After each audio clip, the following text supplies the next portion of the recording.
Hello and welcome to Fun Shots Becoming. This is, if you have missed previous episodes of Fun Shots, a series of 1 to 3 session games played in a variety of systems. This is going to be 3 sessions. This particular show is going to be 3 sessions long, and we are playing an RPG that I made myself, and it's going to be a disaster. Real quick, before we get into intros or anything, we are all new to this game. Even I am new to this game. I have never played it before. This is the very first playtest, so there's going to be some rules checking. There's going to be some, well, actually that's dumb, let's do it this way, so please bear with us. But yeah, with that very basic introduction aside, let's go through.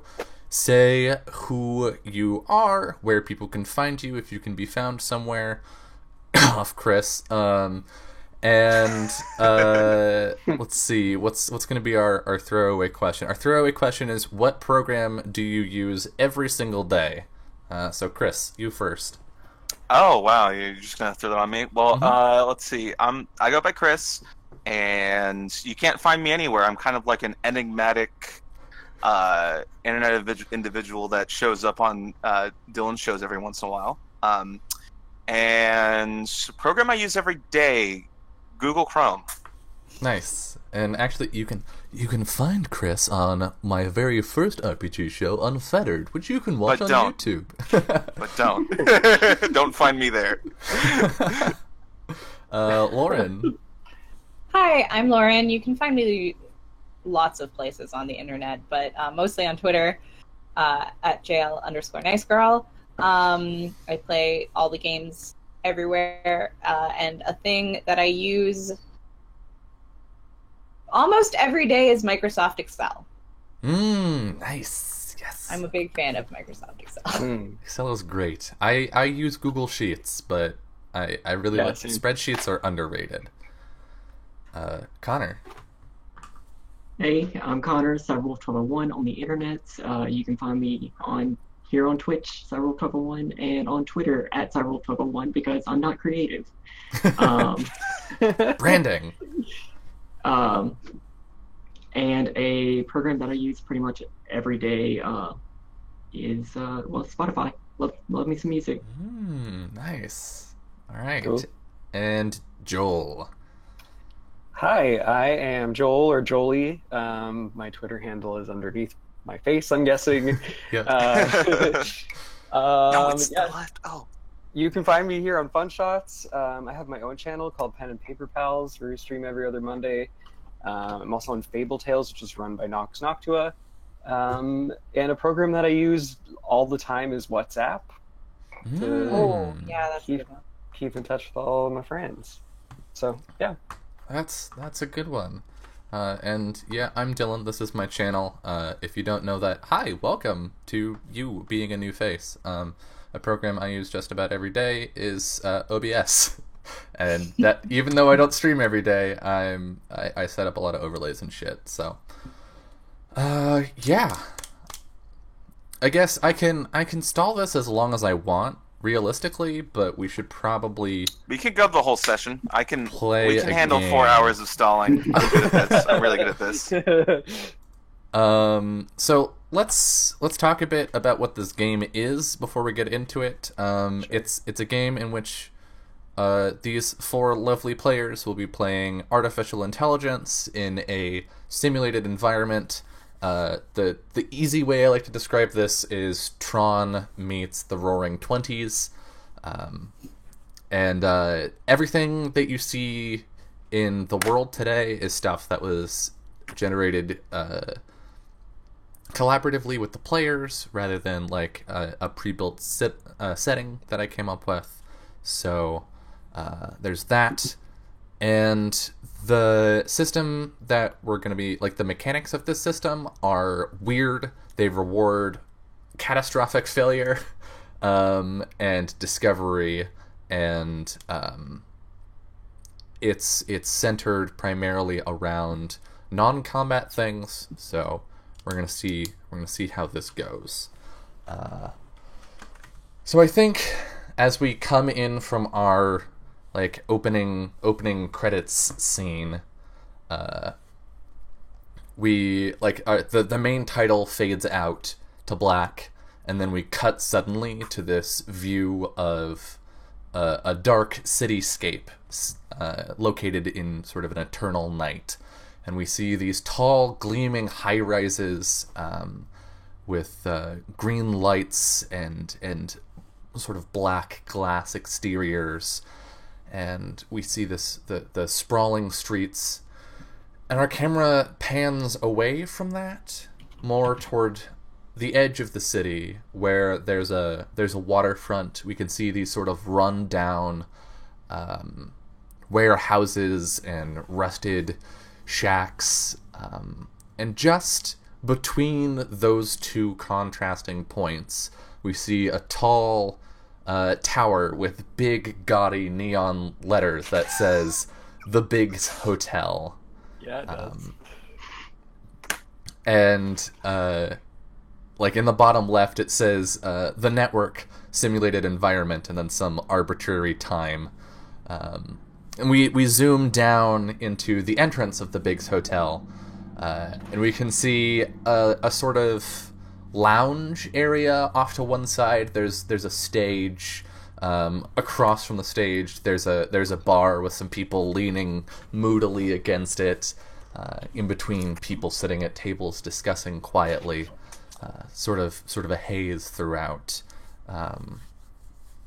And as we look at the individuals in this room, several of them stand out. First, I think we see the woman on the stage, who is performing for the people in the audience. Lauren, could you please describe what Celia looks like, and also tell us what your compulsion is? And for the viewers, compulsions are the main motivators that decide how the characters interact with the world around them. So yeah, Celia's singing. She's wearing a very long, sparkly evening gown. She has kind of short hair. It is brown. And her compulsion is to be adored.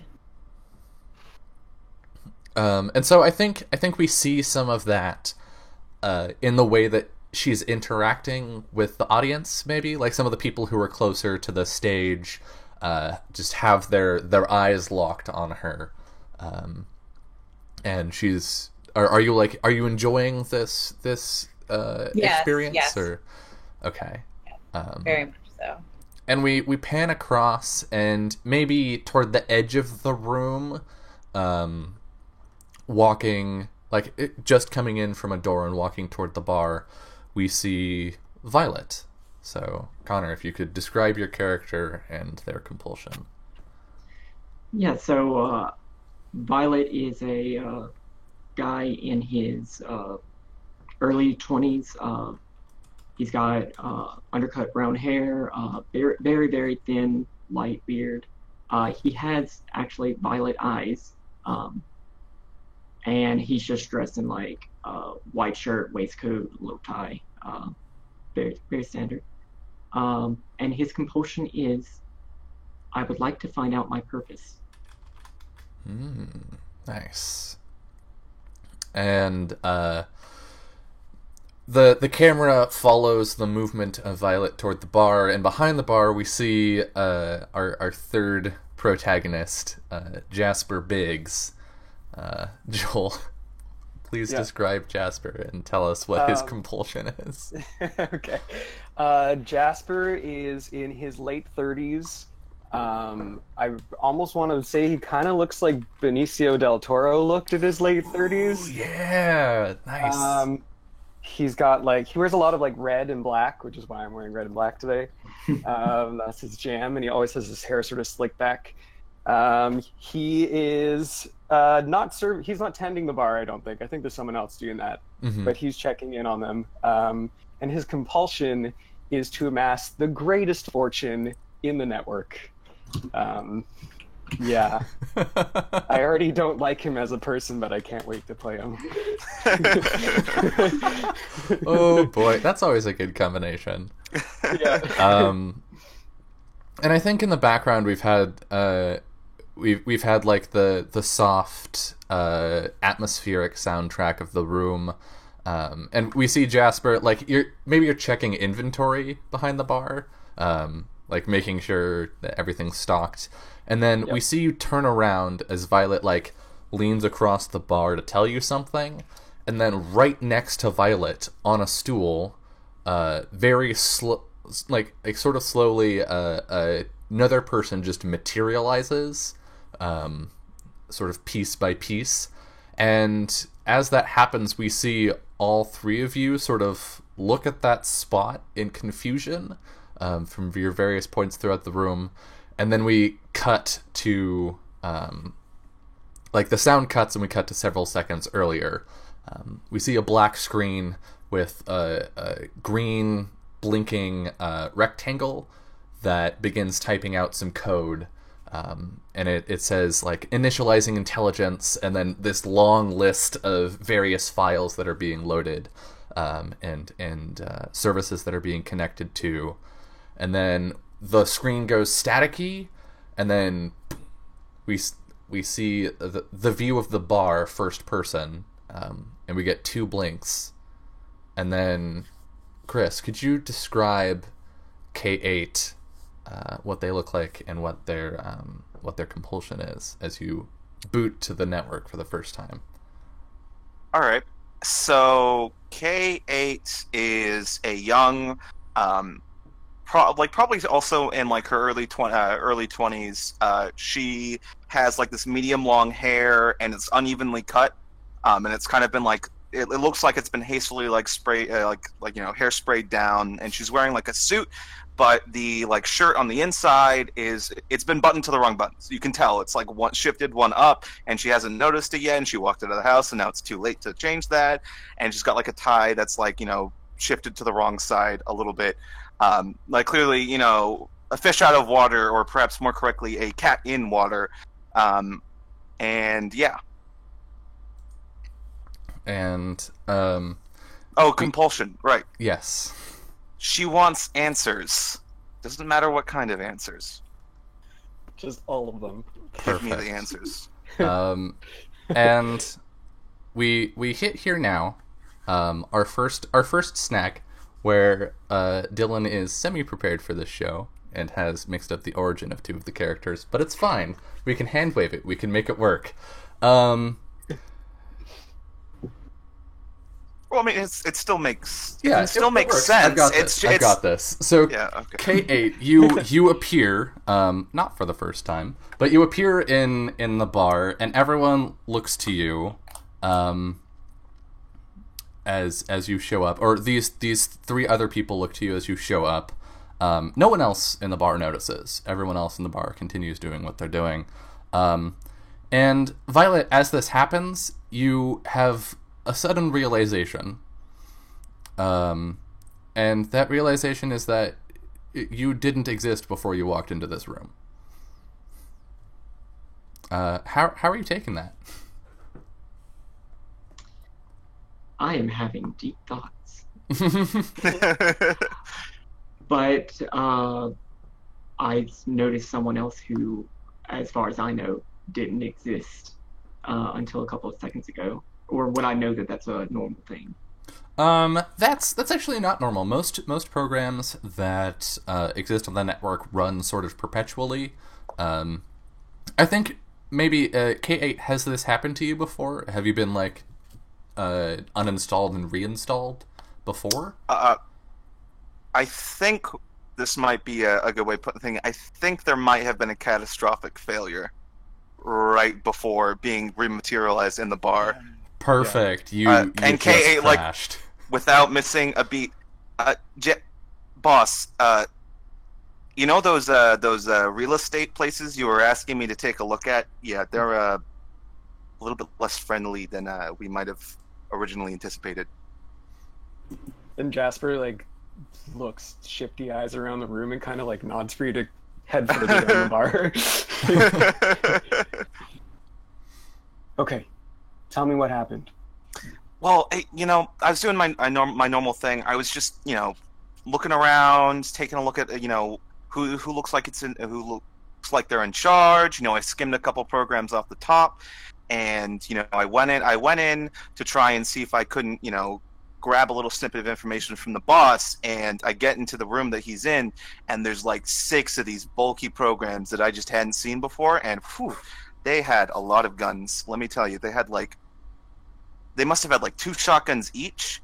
I kept on asking them, "Where'd you get all these shotguns from?" And then they, I got blown up. So it was fun. Okay. Would they be able to trace you back to here? I Were you think careful? I should have Were been you careful, fine. I okay? should be fine. Everything's fine. Everything's fine. Just peachy. Okay, you better clean this up because this isn't looking very good. Yeah. And I think we go across the room to Celia. Celia, your friend, colleague, fellow program with a mind of their own, has just recompiled to the home server, which can really only mean one thing. How do you react to this? I think I'm still singing when it happens, and so I don't react because I'm singing. And then I'll just kind of, go up to the microphone and say, "Thank you very much. I'm just going to take a quick break." And There's some very soft applause. Walk to the bar. Kay. Again? Celia, it's not what it looks like. It wasn't a mistake. It was a trap. It's always what it looks like with UK8.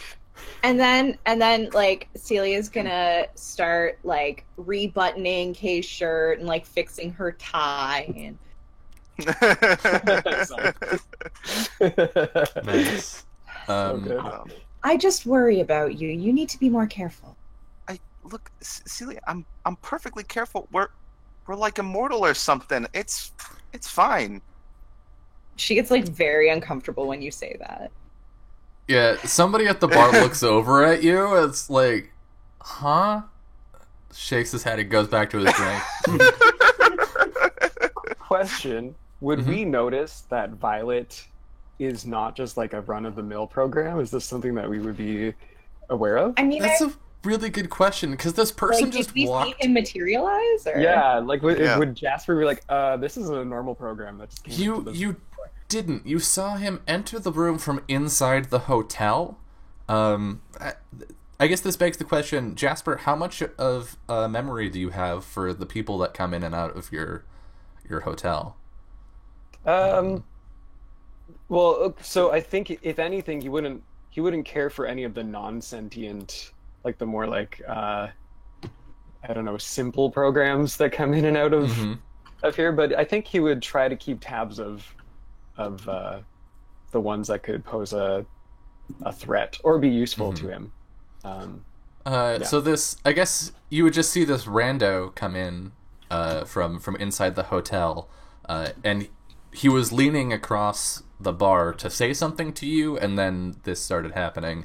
And so now, Violet, you're just sort of in the center of this cluster, and the idea that you're immortal, or that they're immortal, is news to you. Just blurts that out. Do we know we're programs? That's another question. Yes, Yeah, we're fully all four self-aware. of you are self-aware and know that you are programmed bits of code on a computer somewhere, and no one else around you knows that. Everyone else here is like, yeah, we're real people. I wonder if what happens when you crash in the real world. I mean, the in the real world. I lean in a little bit. I wonder what things are like out there. Okay, it's best not to ask those kind of questions. It's just a curiosity. Come on. No, I would agree. Sorry, by the way. Oh, what the? Violet. Yeah. And I think It Violet, is I think you interesting. have a message for the three of them. So you recognize the three of them. They're people that exist in your memory somewhere, and you know that you have. You're here to, or at least you're here right now to deliver the directive, and the directive for the four of you is programs have been disappearing from the network. Find out how and stop it. So I want to once again look directly at Jasper because I know Jasper is the person in charge. I have a directive that I'm supposed to deliver, and it's that programs are disappearing from the server, and we need to figure out why and how to stop it. Who's this fellow? Is this one of your people, Jasper? No, I've never met him before, but I'm sorry. Did someone send you? Where did you get this message from? I don't know. What? I walked into this room knowing that, and knowing the three of you. Oh, you're another one, aren't you? Probably. What is one in this case? Most of the people around here don't really know what's going on. But They don't realize that they're a part of a simulation. yeah, I still don't know what's going on, but like, they don't. We're not they don't real. realize that we're not real. We're programs. And she's very like unhappy when she says this. Um, but some of us are lucky enough to have a better idea of what's happening. You must be new around here. I'm Celia. Celia, pleasure. So Jasper leans back in and says, was this directive that you're speaking of, is this something that was specifically for us? Is that what you're trying to tell me? I think so, yes. Well, you don't know why. Or I remember reading this in your files, Jasper. I'm pretty sure that the files that I definitely didn't steal. I don't know what you're talking about. I remember reading through, and I think that sometimes we actually have a job or something. Wild, right? Ugh. Crazy stuff. This whole thing. I will say there's something nagging about this idea that programs are disappearing and that you need to deal with it. And when Violet first said it, you felt moved, sort of like when you watch a fantastic movie or finish a great book. And probably as you examine this feeling, you realize it has a lot less to do with what you're actually interested in and more to do with what someone or something else is interested in you doing. right. So Okay. do we know who's been disappearing? What's the deal? Do you have any information, or are you just telling us to? All right. I think I've told you everything that I know. Do programs recognize when people disappear? Is that a thing? I don't remember noticing that when I was dumb, but like, still being dumb and all. Do they? Don't do they? call them that, Kay. Oh, what?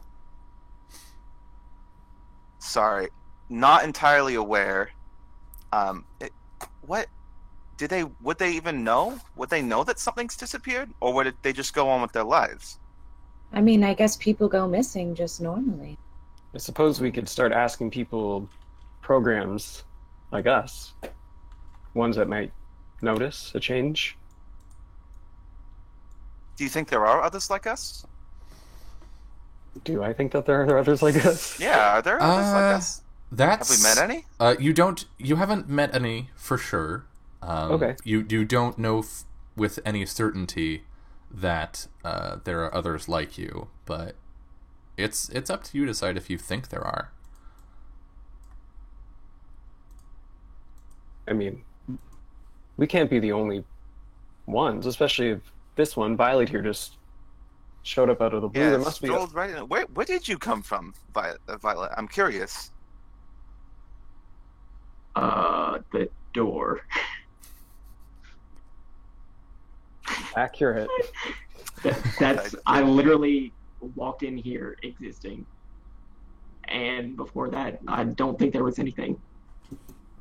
That sounds about right. I remember when I initialized, I was suddenly in my office, and it's like I had been in that office my whole life. So the Biggs Hotel just had the big flashing lights already. That's pretty I don't know. And here we have the capitalist critique, where the character who started with everything. Aren't you always describing yourself as self-made? That seems a little bit disingenuous, knowing the real story. Are you?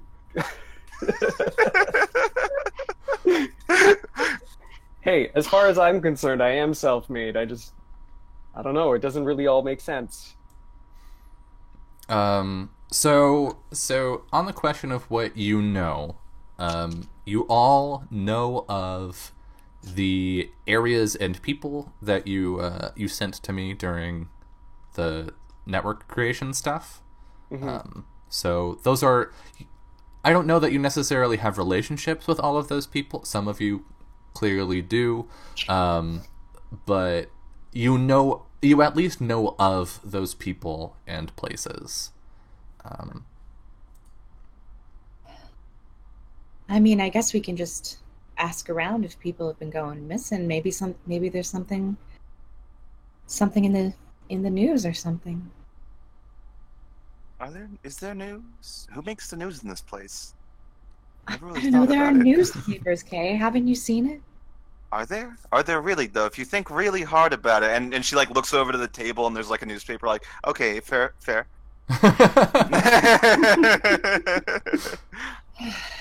Is there a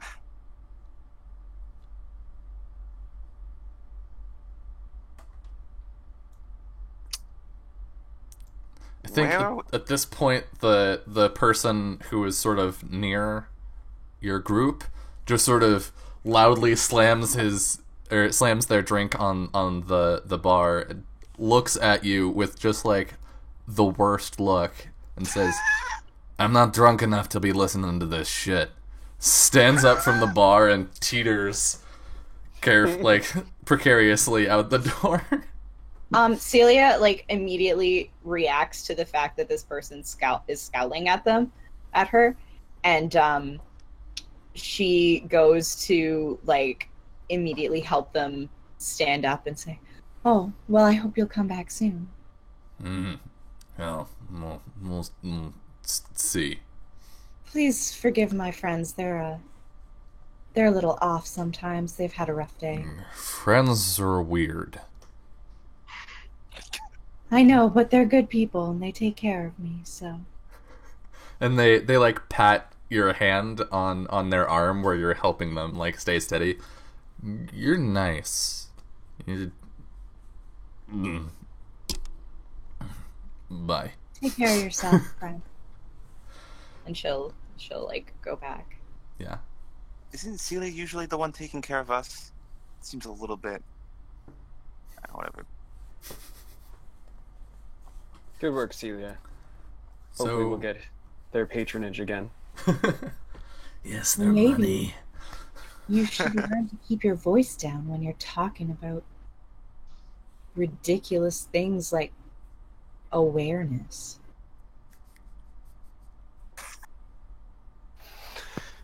Okay. Okay, we should go back to talking about money then. Those real estate developers were not very happy, but I did manage to skim a couple things off the top of their heads, and I pull out like manila folders out of seemingly nowhere. Okay.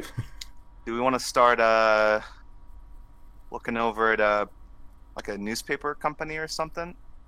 Well, why don't we just... And she grabs the newspaper and like opens it and tries to see if there are any missing persons reports. So the news you're looking for is missing persons. Yeah. Well, so yeah, like my thought is that if people are going missing, mhm. that they might be going missing in the fiction as well. Okay, yeah. I think this is an opportunity for our first test. And I think this is a think-based test. Okay. Because you're like trying to find information. Okay. Complexity. So let's talk about the way the game works, because let's be real, no one remembers how it works, and the audience doesn't know anyway.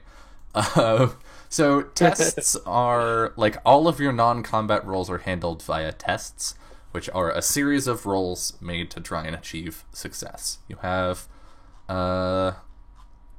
3 major things to keep in mind, if I remember correctly. Yeah, the type, the complexity, and the difficulty. So the type here is which stat we're using. This time we're using think. The complexity is how many things you need to figure out, and that's going to determine the length of the test. And then the difficulty is how hard it is. It's how high you need to roll in order to achieve success. Okay. I think this is a complexity 1 test. You're literally just searching and trying to find stuff. The consequences here are going to be pretty low. But since we're in a computer that is pretending to be a world, I think looking through the network is basically like running a Google, or looking through the newspaper is like running a Google search. And so consequences, if stuff goes wrong here, I think maybe the wrong people could find out that you're looking into stuff. So for the test, how we're going to do this is you roll a number of d6s equal to the complexity each step along, and then you add the appropriate parameter, which will be your think here. What is your think currently, Celia? My think is 1. Is 1. Okay, so you're going to be rolling a d6 and adding 1. The difficulty here is, I'm going to say intermediate. I think it's like it's a 9. Okay. So in order to actually pass this, you're going to need some help. Okay. Yeah, and- I can't roll. I can't succeed. Yeah, if you roll a d6 plus 1, you can get up to a 7.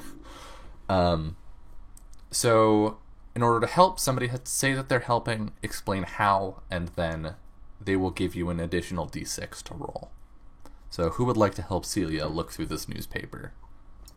So can Violet just sidle up next to Celia and help thumb through the newspaper, or run his own Google search? Yeah, I think you can.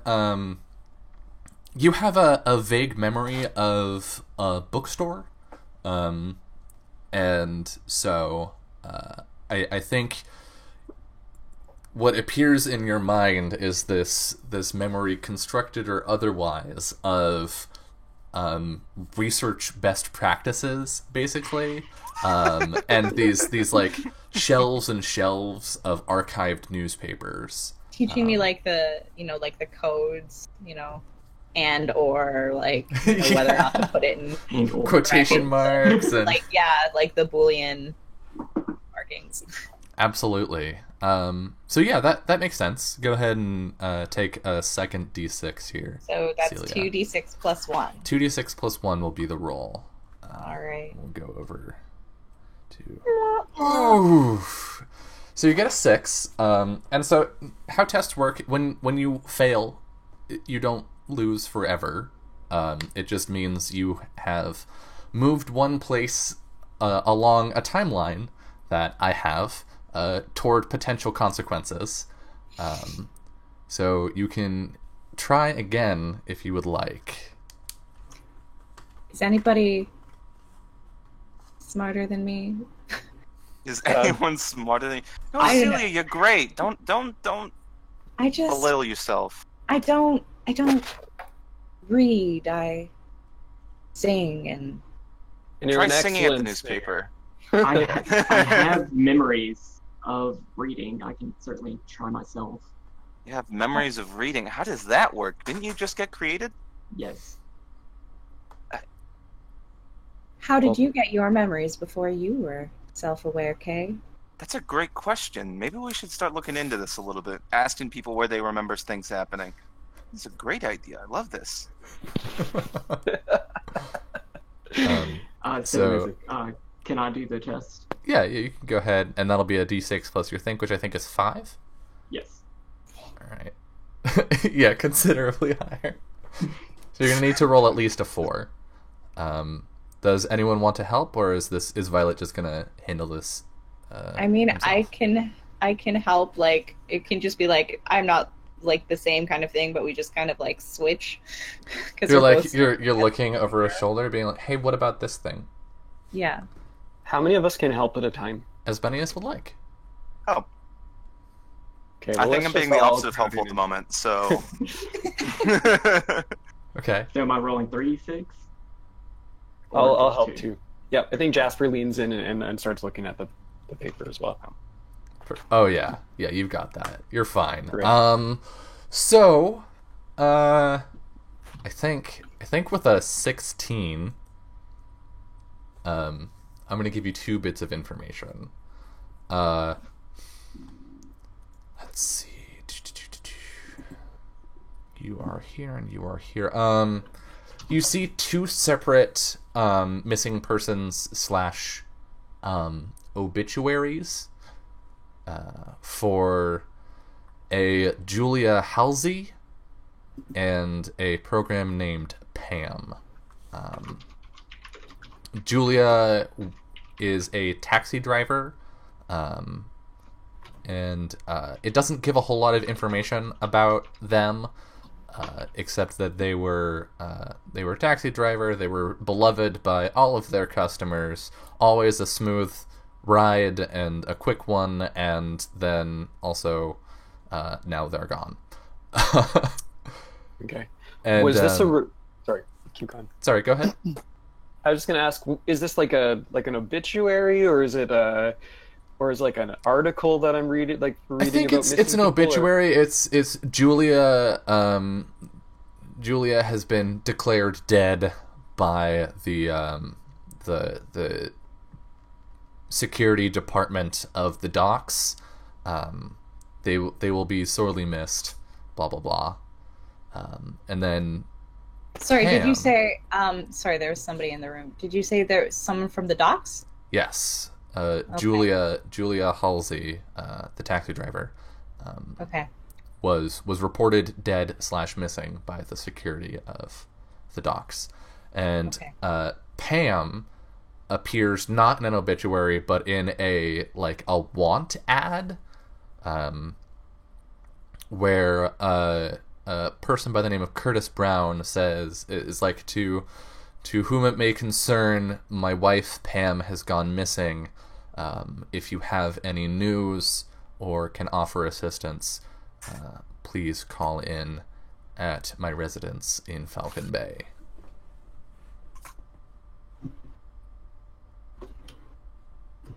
Well, I have a feeling we should look into this. And Jasper's thinking of like 3 steps ahead already about what it can do about this missing persons thing. But he says, I think we should look into this. We should probably avoid Falcon Bay given the trouble that K8 got into over there. For now, maybe we should check in on this. Was it Julia Halsey? Mm-hmm. The docks aren't the safest place either. Well, that's why we got you with us, right? I suppose. All right, so let's take a look at our map here. Okay. Get to show that to the viewers for the first time. Ooh. So, I love this map. yay! Yeah. Let me zoom out. Here is a rough map of the network that has been discovered in play so far. So the players have their home server here with the Biggs Hotel. The docks are down here. Falcon Bay is up here. Downtown is way over here. And then we haven't named the server yet. So you're looking to go to the docks? Yeah. Okay. I'm thinking, if anything, I would have sent K8 over to Falcon Bay earlier to look in what's going on over there. Mhm. So if Kate got in trouble over there, I would like to avoid that area for a little bit. Sounds Yeah. good. So the group of you head out of the Biggs Hotel and onto the streets. And this experience is probably pretty wild for Violet. The streets are expansive, and the buildings, at least in this part of the network, as you move toward the docks, are pretty tall. Cars are whizzing past, leaving like neon trails. But the sky is just pitch black. And you don't know why that seems incorrect to you, but looking at it, you just get the sensation that that's not what a sky is supposed to look like. How do Did- you... Oh, sorry. I just had a question of like, before I was self-aware, did I see the stars? That's a really good question. They disappear when you become self-aware. I think in a sense, yes. I think looking back on the memories, you remember getting the sensation of stars, but never actually seeing them. Like, as you think about it, you don't know what stars look like, but you have this abstract concept of, I think we get a very small flashback of Celia on, like, the roof of some rundown building somewhere with a figure we don't know yet, and they turn to Celia and they say, "Look, babes, look at the stars, aren't they beautiful?" And we cut back to this empty expanse. Wow, isn't the empty void looking great tonight? Sure. But yeah, so how are you reacting to the world as you see it really for the first time? I'm just taking it all in, having thoughts about all of it that I'll probably, articulate later. Okay. And as you walk down the street, the atmosphere changes pretty noticeably once you hit the edge of the home server. There's a glowing green line that is thin and pretty subtle, but noticeable enough that the four of you can take note of it. That shows the division between the home server and the docks server. And on the other side, the pavement is immediately cracked. There's like the black sort of gum marks from where people spit out their gum, and it's just turned gross. The buildings go from these like well-kept sort of...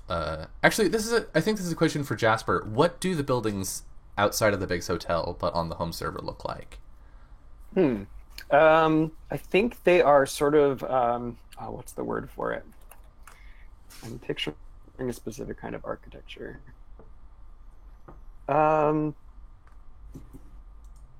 Like Art They're Deco? all pretty, yeah, I think they're Art Deco. And with a lot of like, sorry, my internet's going really slow right now. Oh, I froze. Damn it.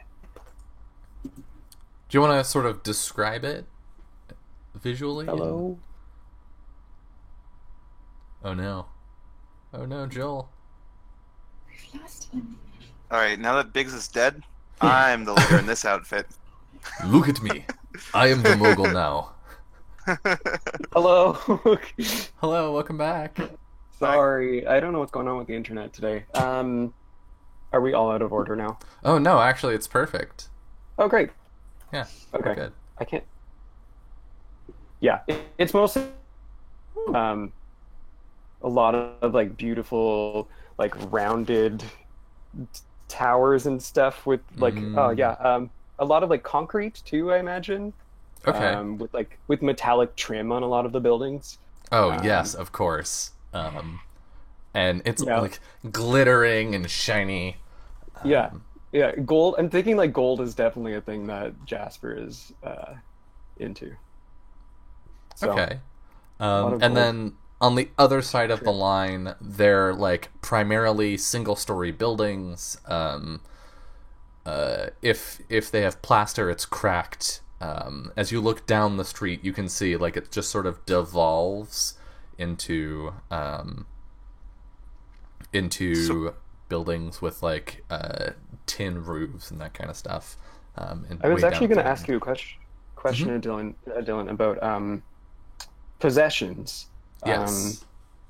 Because I'm wondering if there's a way, if I don't have one, if there's a way to like roll a skill or something to see if Jasper has a vehicle of some kind. I guess we could say that you have a car.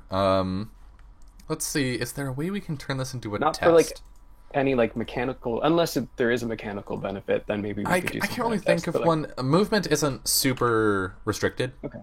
in this system. But yeah, we can say you have a car. Maybe it's like it's parked down the street where people won't fuck with it. Yeah. So what does your car look like, and who's driving? Oh, I think there's a program. I'm for driving. That drive. Oh, okay. No, Sure. I'm driving. Come on. Okay. For Movement's sure. my specialty. That's All right. true. That's true. That is true. I was just looking up 1920s cars.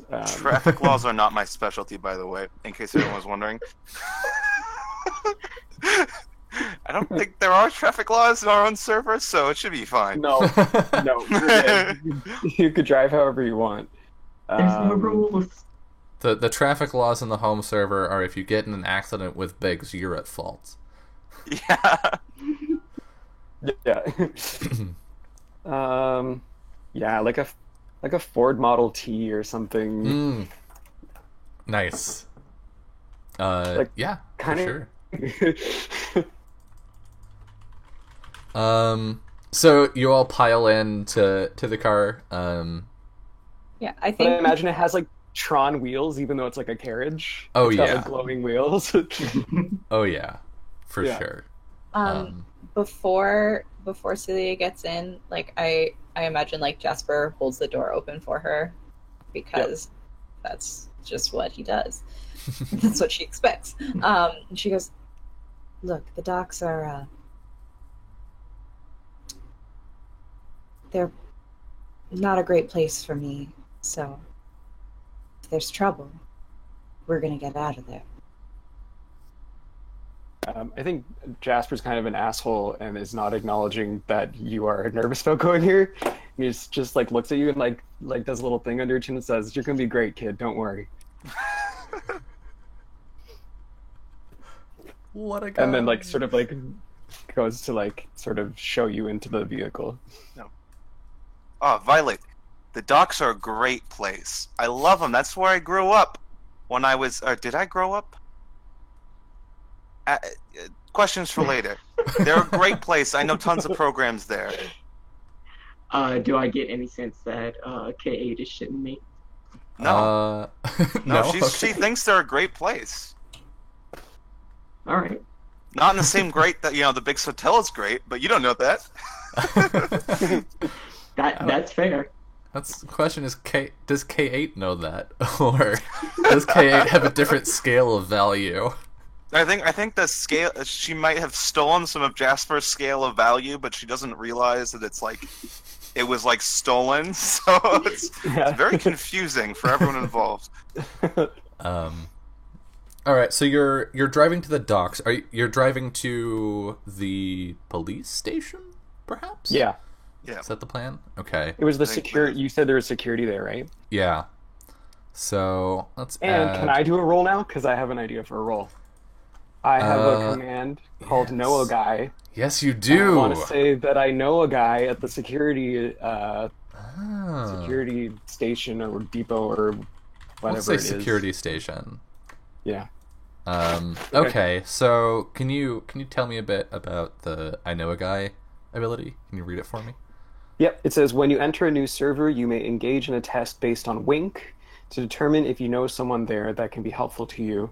You say what kind of contact you'd like to have, and the administrator sets the complexity and difficulty accordingly. Any consequences resulting from this test imply varying degrees of animosity due to your past interactions with this program in question. Okay. So who is this person? I think they're head of security. Oh, okay. Yeah, why would I talk to someone less than that? Totally.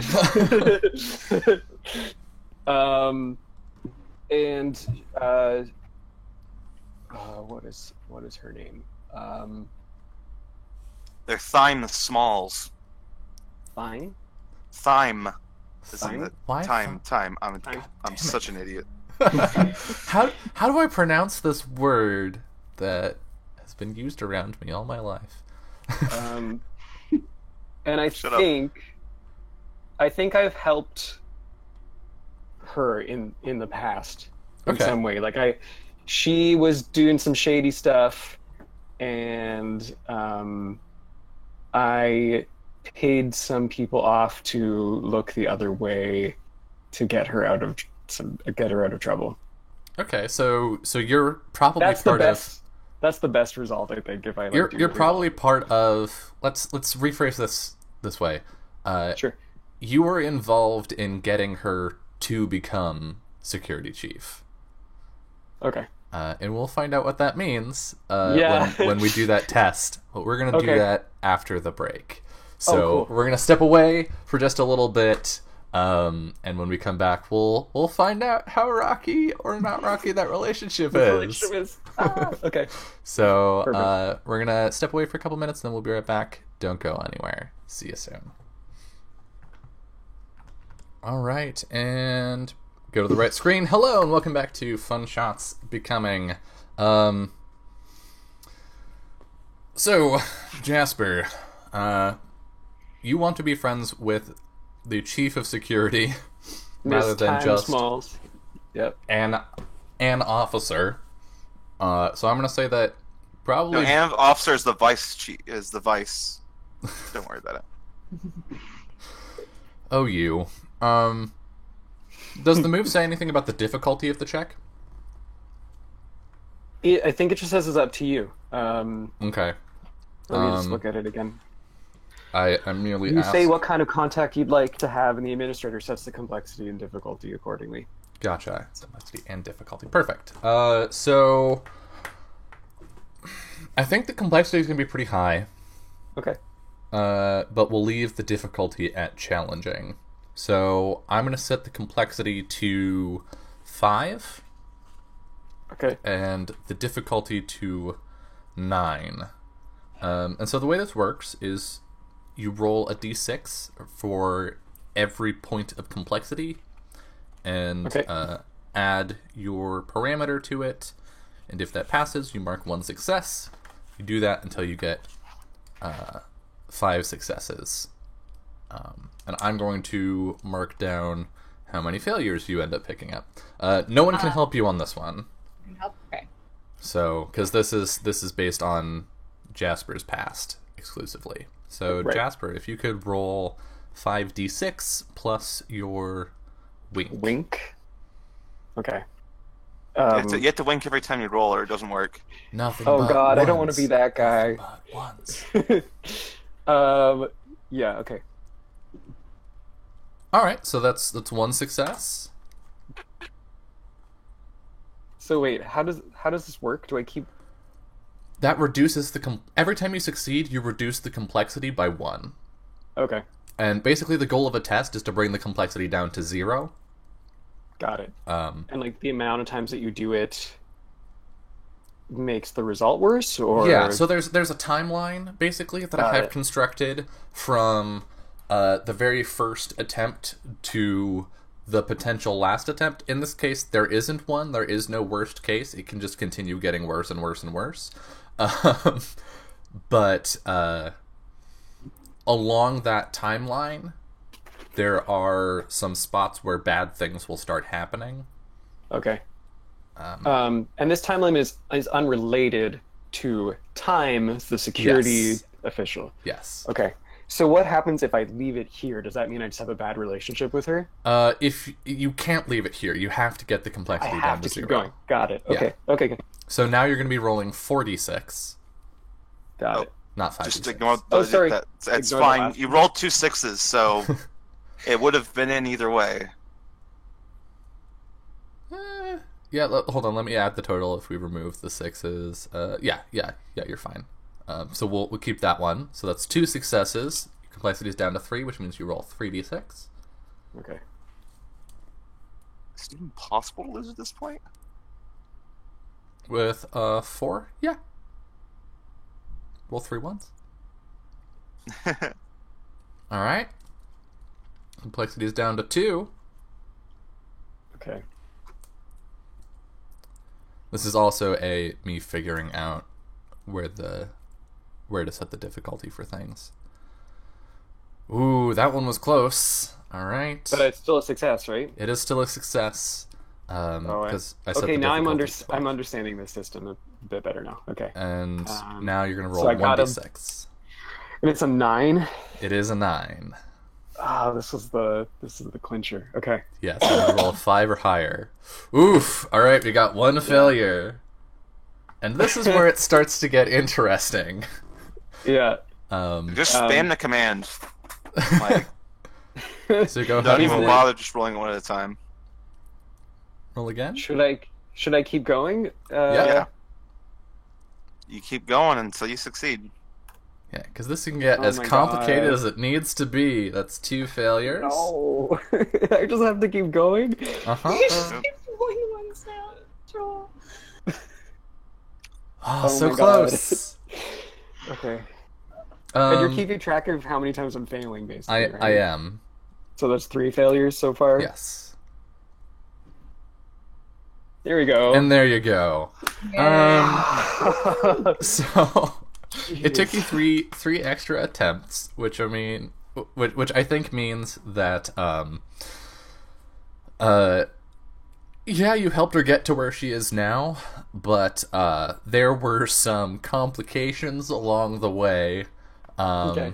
And you may not have necessarily had her consent in getting her to that position. You may have made some decisions for her that she Of may course or I may did. not Of course, appreciate. Of course, Jasper did. Of course, Yeah. because that's who Jasper is. Yeah. Jasper sees an opportunity and he This seizes is what's it. best for you. Don't worry. Oh, So yeah. Violet. Did Violet? You wanted to have a conversation with Celia before we get there, right? I did, yes. Yeah, so I think I will keep that in mind when we get there, but in the meantime, Okay. yeah, go ahead and have some scenes in the car. Right, so I'm assuming that Celia and I were in the back seat because K8 is driving, and I don't see Jasper taking any seat but the shotgun. Okay. So I just want to ask Celia in the bar, whenever the other program overheard us, you helped him. What was the purpose of that? Well, angry people don't come back, and it's best for all of us the more people are in the bar. I don't understand. Well, Jasper hired me to sing, and if there's nobody there in the bar because Jasper's saying something stupid, then nobody's there to hear me sing.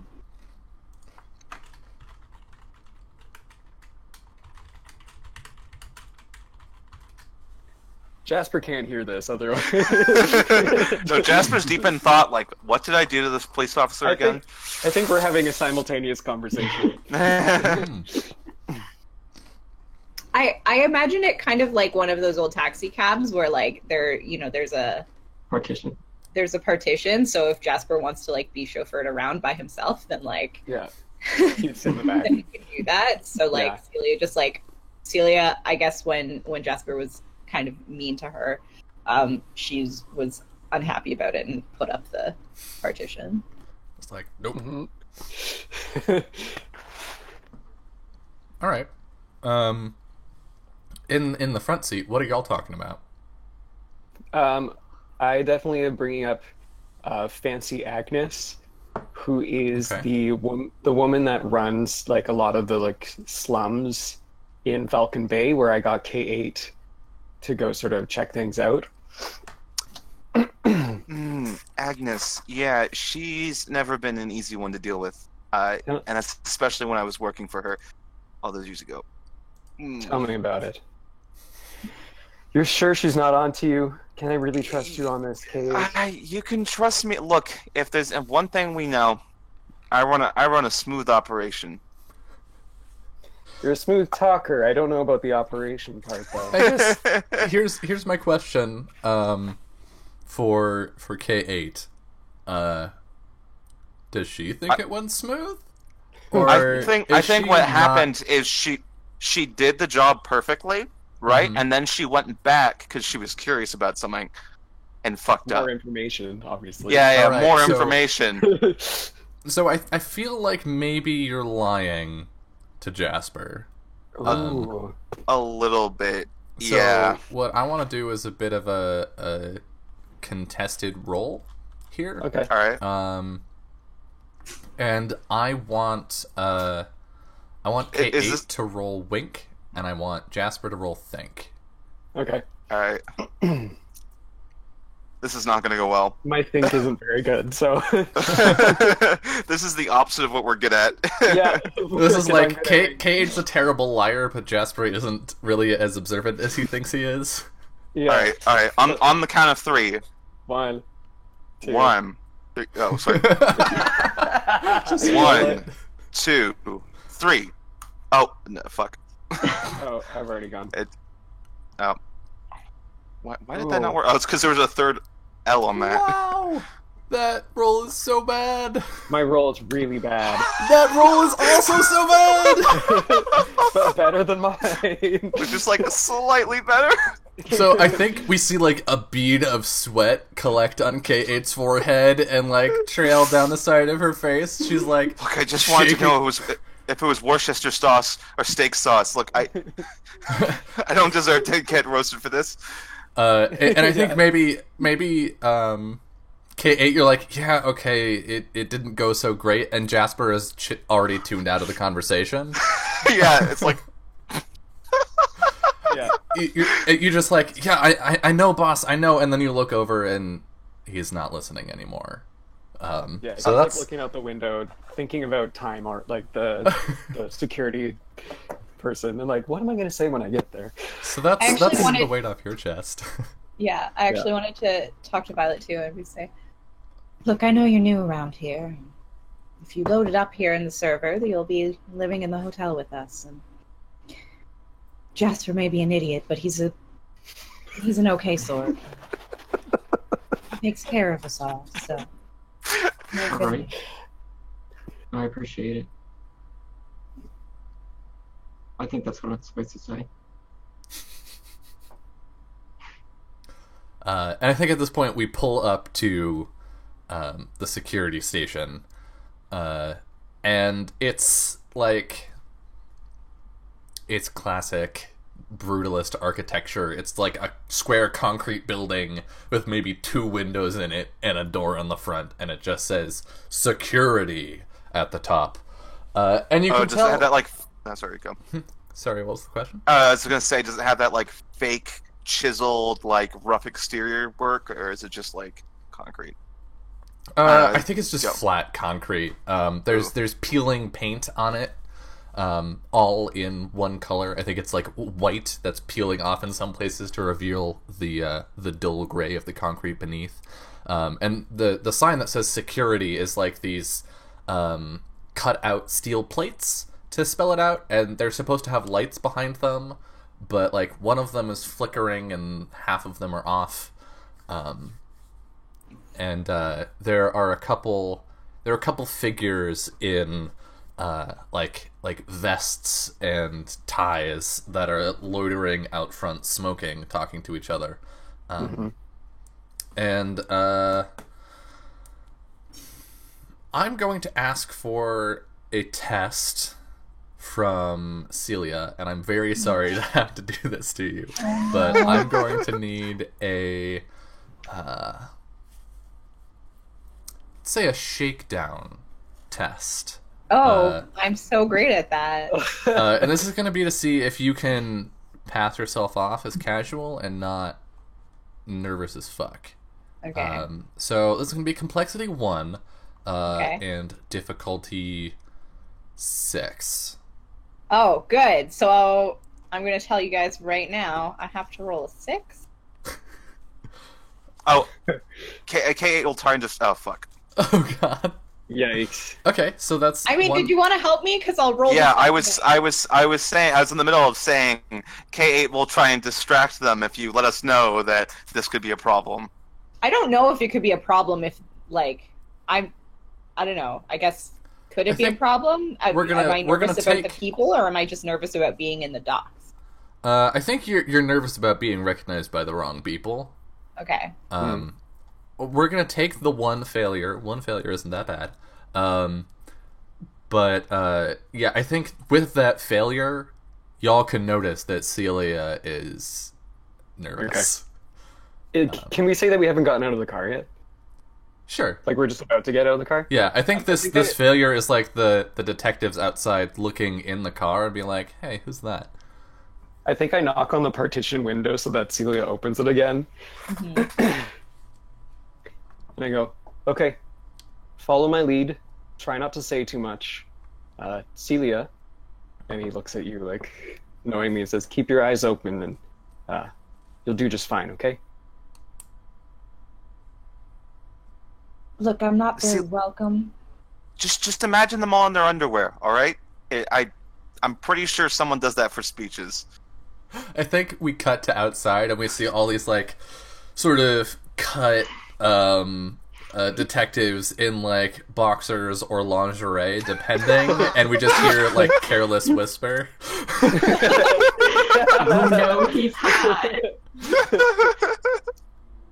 Amazing. All right, so it sounds like K8 and Jasper are assisting. So go ahead and roll 3d6. Okay.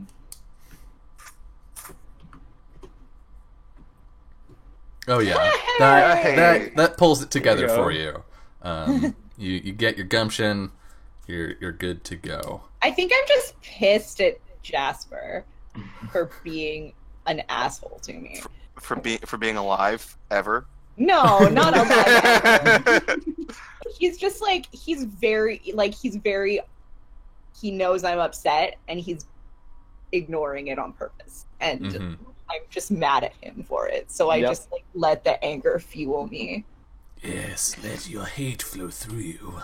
Yeah, you're just like steaming, and then like all the detectives look over. Oh yeah, she belongs here. Yeah. Yeah. So I think we see Jasper's the doing four that of you. shitty dad thing where he's like, it's for your own good, kid. Like, It builds character, puts hair on your chest. I hate him. We see the four of you step out of the car, and then we see this slow-mo shot of Celia stepping out, and you just have this, like, down to business, I will fuck you up look on your face, and all the detectives, like, go back to their cigarettes and turn back to their conversations. Nice. And, In a fancy dress and heels. Yes, of course. Because I haven't changed. And a fascinator. Yes, of course. And so the four of you walk in. I guess I just want to. I don't think we need to roll for this, but I want to know: do you all look like a group? Like, do you form up and actually manage to look like functional people, or do you look like a collection of player characters? Sort of hanging out together, walking into a room. Like, how cohesive are you? I think there's like a little bit of both, because I think that Celia and K8 have worked enough with Jasper that it's like we're like flanking him. I mean, like, correct me if y'all think this is wrong, but like we're kind of flanking him. But like we're not used to working with Violet, so there's just like also this other person on one side, and it's like Yeah. that's kind of weird. I think I look to Jasper like, are you gonna offer me your arm? Nice. Yeah, and of course he doesn't even like acknowledge that you're being kind of blunt with him with your like the eye language that we're doing. He's opposite. We've done it like this is the thing. This is just the relationship. It's a role playing game thing. We're like, and then I say this thing with my eyes, and you say that thing with your eyes. Yeah. Yeah. Shh, did we leave the stove on? Fuck. Yeah. It's Jasper like gives that. you his arm automatically. It's like that awkward thing where you have a group of friends that's too big for the sidewalk, and so Violet's just sort of like in the back, like, okay. Yeah. He's been trying so hard to try to pick up on all the social cues, like literally getting into the car and on the ride here. But it's not working. You know what? K will walk next to Violet. I don't want Violet to be on his own. Make small talk. What's your address look like for Celia? I think it's matching? like. I think it's red, Yeah. and it's a dark red. It's like more of a wine color, and it's like sparkling. Yeah, I think today Jasper's wearing like a maroon suit as well. That was sort of what I was picturing. Okay. Like a white dress shirt, black tie, maybe a little clip, like a gold clip. Because I think like I don't want to look like I'm just the muscle. Like I'm not just Right. like I'm a bodyguard. So Yeah. I think we try and make it look like You're just the singer that hangs out with me. Yeah, Yeah. I love that. All right. Okie dokie. So you walk into the station, and inside there's like their phones ringing and officers walking around, filing paperwork and talking. It's loud in here, and also smoky. There's like this layer of smoke from like your waist up that just gets steadily more noxious. Yeah. You see like 3 different noir detectives sitting next to like some windows, and they're all like having their own little internal monologue, smoking on a cigarette. Yeah, all 3 of them Like, have like the bright light the through slitted the lighting. blinds. Yeah. For sure. And there's a reception desk there with an officer at it, with a phone to their ear. Yeah, of course. Yep, we'll get someone right over. Yeah, all right. Okay, don't worry. Just relax. All right. Okay, bye. All right. Hello. Yes. The docks, security station. What is it? What do you need? What's the problem? I understand, but frankly, your date leaving you, it's not that big a deal. You'll get over it. All right. Thank you. No, fuck you too. Bye-bye. What do you do? Jasper leans in and he says, "Excuse me, officer. Sorry to catch you. I know that you look incredibly busy. I imagine." Yeah, hold on 1 second. Some asshole wants to talk to me. Yeah, what is it? Officer, I understand. I know you caught me off guard now.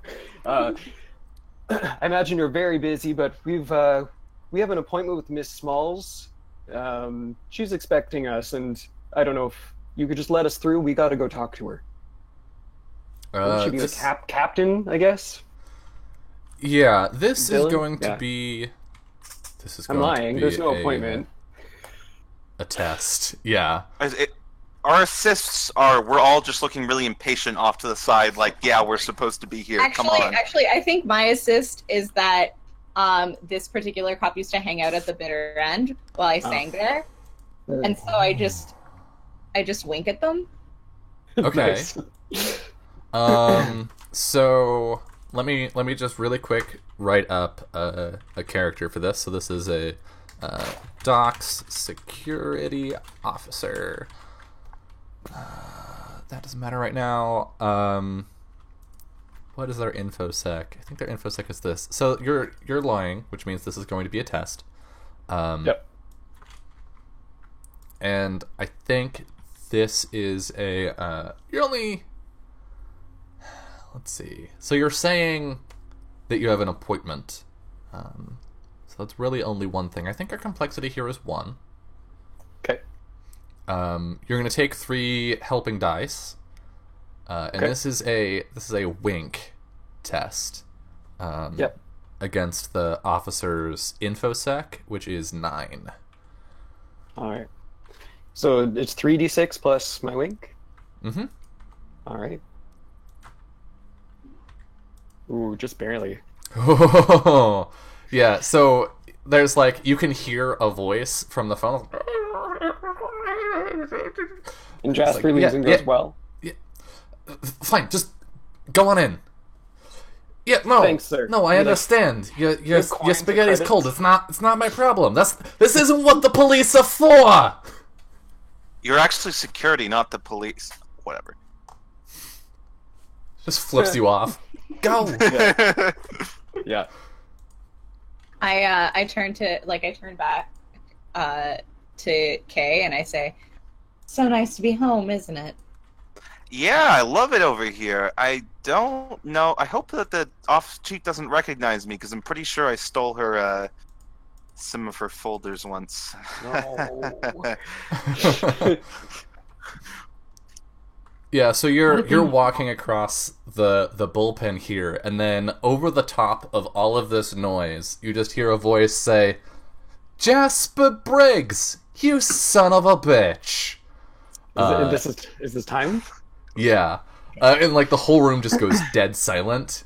And looking across the room, you see this figure.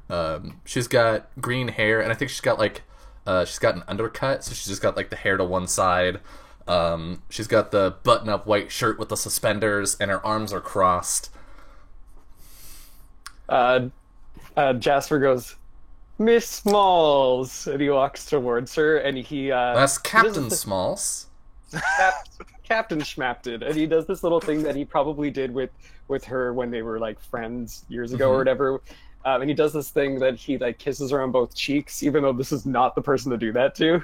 But he does it with all of his like business associates. Yeah, as he does that, she uncrosses her arms and puts them on her hips, with one hand going to the grip of her gun. She says, "Why don't you come on in? I imagine we've got some stuff to talk about." We do. You're looking good, Captain Smalls. You've really grown into your position, I would say. Wish I could say the same. Bring a junta in. And she just walks in. Okay, so we go into the room. The office is Spartan. There's like a single small bookshelf with a potted plant on it, and then the desk has a clipboard and a placard with her name, and that's it. There isn't even a window in here. She just sits down in her chair. "Well, close the door, you buffoon." Okay, we'll close the door. I know. Yeah, I know. Like, obviously it's K8, not me. Yeah. So, what do you want? Well, okay, we're skipping the pleasantries, I guess. Ain't no pleasantries with us no more. That's fair. Captain Smalls, my associate here, and I gesture to Violet, has delivered some interesting information to us, some concerning information about programs, people who have been disappearing around the network. We looked into it a little bit. It seems like maybe a couple have gone missing, but there was one in particular, a Julia. He like looks to like one of you three to like help me out. Julia. Hold on. Halsey. Julia Halsey. Thank you. Yeah, the entire time you're like, she's just like giving you the shit-eating grin. Yeah. Julia Halsey has disappeared, and it looked like your security team might have had some information regarding this particular disappearance. Is that correct? Well, I'm afraid I'm not at liberty to discuss police matters with civilians. You understand? Oh, come on, old friend. You know that I'm not just any civilian. We can talk. I mean, after all, I got you to this position, didn't I? Ooh. Look here, Biggs. If you look into the mirror of our past, it's not so good. So maybe don't rely too much on that. But she pulls open a drawer in her desk and like looks at some files, and then she gives you the side eye, and this is where we're gonna get a test. Okay. So the test here is to try and convince her to give you information. So this is going to be a shakedown test, I think. Okay. Because this is let's double check. So I guess for the viewers, we've named some of the stats, so you've heard some of them, but the primary stats in this game are crash, dash, wink, think, shimmy, and shakedown. Shakedown is when a test asks a program to take what they want through nothing but force of their personality. It's kind of what you're doing. You're convincing her here, and you're not lying or you're not using cunning or guile, which would be wink. So yeah, I think this is a shakedown test. The difficulty here is I think this is more complex than difficult. So I'm going to set the difficulty to 9. But the complexity is going to be enhanced, shall we say, by your failures earlier in setting up this this relationship. So I'm going to say the complexity here is... It would normally be 1, so this is a 4. Okay. Can any of us assist on this, or is it just... Yeah, you can assist. How are you? I need it actually because I would. How would I assist? I think at this point, K8 might try to serendipitously drop like a hint that she might have stolen in like an attempt to throw this person off. But this is clearly not a smart maneuver. Wait, stolen what? Well, I think it was hinted to that K8 might have in the past tried hacking the police chief. Yeah. A little bit. So just like throwing in like, yeah, for lasagna's sake. Okay. All right. Who's lasagna in this situation? Yeah. It's like a keyword to something that was like clearly not supposed to be common knowledge, but it might just go over the head. So I don't know. Oh yeah, Okay. that's cool. Okay. How about the rest of Hopefully you? She knows what lasagna is. Yeah. I have no idea how I would assist, so I don't think I will. Yeah. What do you think my relationship is to the chief of police, considering to my time? past? I guess there are a couple ways you could play it. She probably knows of you. Like that seems kind of likely, given your past relationships. Whether or not she thinks fondly of you, I don't know. Did you go to the security, the dock security after things went south, or? I think I might have, yeah. Okay, then I think we can spin this as she's heard of you. You probably haven't directly interacted, but like she recognizes you from a file somewhere and from some police reports with you giving them information. So I think your presence one sets her a little bit at ease, like counterbalances Jasper's past misdeeds, but also gives her a sense that maybe you could be trusted to actually do something with this information. Because really the issue here is they don't have any leads. Yeah. So it's effectively a dead investigation for them. Yeah. So I'll say something like, "Please, Captain, you know how Jasper is, but it's important." All right. So that sounds Yeah, like you know how I am. You have 2 helping dice. Don't even just remove my die. I didn't come up with anything good. No help Okay, here. so you have 1 helping die, so you're going to be rolling 5 dice, 5d6 plus your shakedown, All right. and we're beating a 9. Okay, so that's 1 pass. That's horrible. Get him out early. Yep.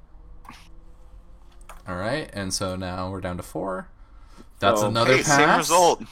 Yeah, not bad. Okay. So 3d6. Mm-hmm. Yeah. All Come A lot on. of 2s. Okay, this is the right, last 2d6 one, right? plus 1. Yep, if you Okay. pass this, then No. so close. No. So go ahead and roll again. That's your first failure. There we go. All right. Okay. So she reaches down and pulls out a folder. This doesn't come without strings, Jasper. I'll tell you that right now. Okay, tell me the strings then. Things have been bad here. You're telling me. No, things have been bad. Southside crew, they're tearing shit up. I'll give this to you on one condition. Whatever you find during your investigation, if it implicates the Southside crew, you tell me. And if you happen to invent something, she slides the folder, you give it to me. We clear? Crystal clear. Alright. Get the he fuck takes out of the my folder. office. It says, "Thanks, darling. Pleasure doing business with you." Yeah, don't let the door hit you on the way out. Okay, it's holding the door open. Hey, Celia, was it? Yeah. You have a bad habit of keeping the wrong kind of company. Maybe you should think about that.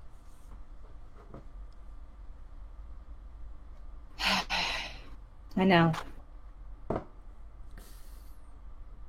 Alright. So if there's nothing else you would like to do in the station, she's gonna want you out. Yeah. Oh yeah, I'm done. You can read the folder in the car if you would like. So as we're walking out, Kate leans back into the office. So you said something about the Southside crew Get wrecking the up trouble. fuck out of here! As we leave, I'll take Jasper's arm again, Mhm. and I'll squeeze it a little more tightly than usual, and I'll say this was a bad idea. We can handle it. Don't worry, darling. I don't think we can. What gives you that impression? Southside boys, they're a nasty bunch. What's the worst they're gonna do? Shoot us? I mean, come on. We come back, right? No, it's not the worst. Jasper looks at you like, yeah. What's the worst? They're just. I don't want to talk about it. We should leave this be. We should have followed that other lead. Well, we can't undo what we've already done. We can just leave it, but we can just ignore it. Give them the file back. It's fine. Look Okay. at. Look, kid, this could be a big break for us. I've got some ideas going around in my head. And I promise nothing's going to come of this that will hurt you. Oh, I'm frozen again, aren't I? Yeah, it's fine. Yes, between smoldering looks kind of position. Yeah, I think Jasper just freezes and sound keeps coming from him. I think the sound's gone a little bit. Ah, there we go. Ah, miraculous. Hi. We Gucci. Sorry. No, it's It happens. Like, if I you've don't know why I'm watched, doing that today. look, chat. If you've seen any of my shows, you know that this shit just happens. Yeah. It's so weird. My internet's been really weird on my. Oh, it's doing it again. It's fine. We can troubleshoot it on the break if we need to. Yeah. So when Jasper's saying, you know, I'll make sure nothing hurts you, I'll say, you better.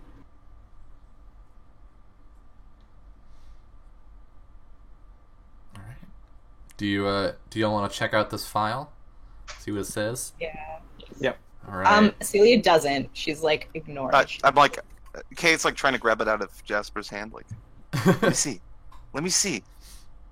I don't want to read it. Someone else read it for me. Yeah, I got it. So I'm gonna So- like sidle up to Kate. As yeah, she's gonna like yeah. Check this out. Are we Well, this is driving pretty or are we still outside? No, I think we're like waiting outside the car. Okay, because I kind of like the idea that like Celia's just very upset, so she goes around the other side of the car and starts smoking. All right. Fair. Like you know, So what- you see her hands like shake as she like tries to light it, and you know, takes a second. She's just like, So Julia Halsey, taxi driver, doesn't live in the docks, lives downtown, works for the LED taxi company, but there is a partial there's a piece of paper in there with like the file, and it's like a business card, and it's marked as evidence A1. On the evidence log, it is the only bit of evidence, except for her taxi cab. But the report says that the card was found in their taxi, and the card says 20, 2, 7, and then on a separate line, Jacques. Jacques? Yes, Jaquues. Okay, I'm gonna need to write this down in my personal I mean, notes. it's probably pronounced Jacques, but Jacques, So yeah. it's 2, comma, what again? 20, 2, 7. 7, and then Jacques. Jacques. Can I like see if I recognize that? Is that like a thing, Mm, or is it just like yeah, can we think about it? that's a let me think about it? yeah. It'll be a think test. It'll be a complexity 1, difficulty 12. Have any of you have heard of like a Jacques? Jacques? Any of you? Can I think real hard about it? Yeah, you can absolutely help, Violet. All right. Yeah, can I help like see if I remember anybody named Jacques from I think in you town? also, with my GM knowledge, I think it would make sense for you to be able to help on this. Okay. All right. Cool. So that's 36, right? Yep. Plus your think, if you have any. Oh, yeah. So I think let me count the dice. Yeah, so it was Celia's die that got you over it. I think Celia, you recognize the name, and you recognize the structure as, you're not sure what the 20 is for, but the 2 and the 7 reminds you of act and scene. And so you remember a Jacques from back, like maybe we get a flashback to an apartment, like a kind of dirty apartment. We can hear like rowdiness through the floors. And we see Celia sitting on the edge of a bed with a book that says The Collected Works of William Shakespeare. And Jacques was a character in the play As You Like It. You don't remember the act or the scene, but you like get a hit on that and are like, hey, maybe it's this. William who? Never heard of him.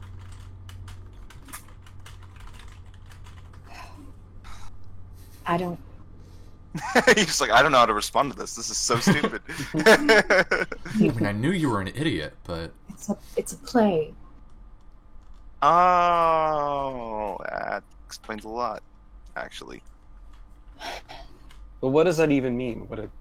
So I don't know. was there a Shakespeare play or something? Maybe it's a code or something. I mean, maybe it's a message, like the sometimes people, they'll like leave like line numbers and, you're supposed to read it and that's what they were trying to say, but they were being a bit of like a pretentious asshole about it,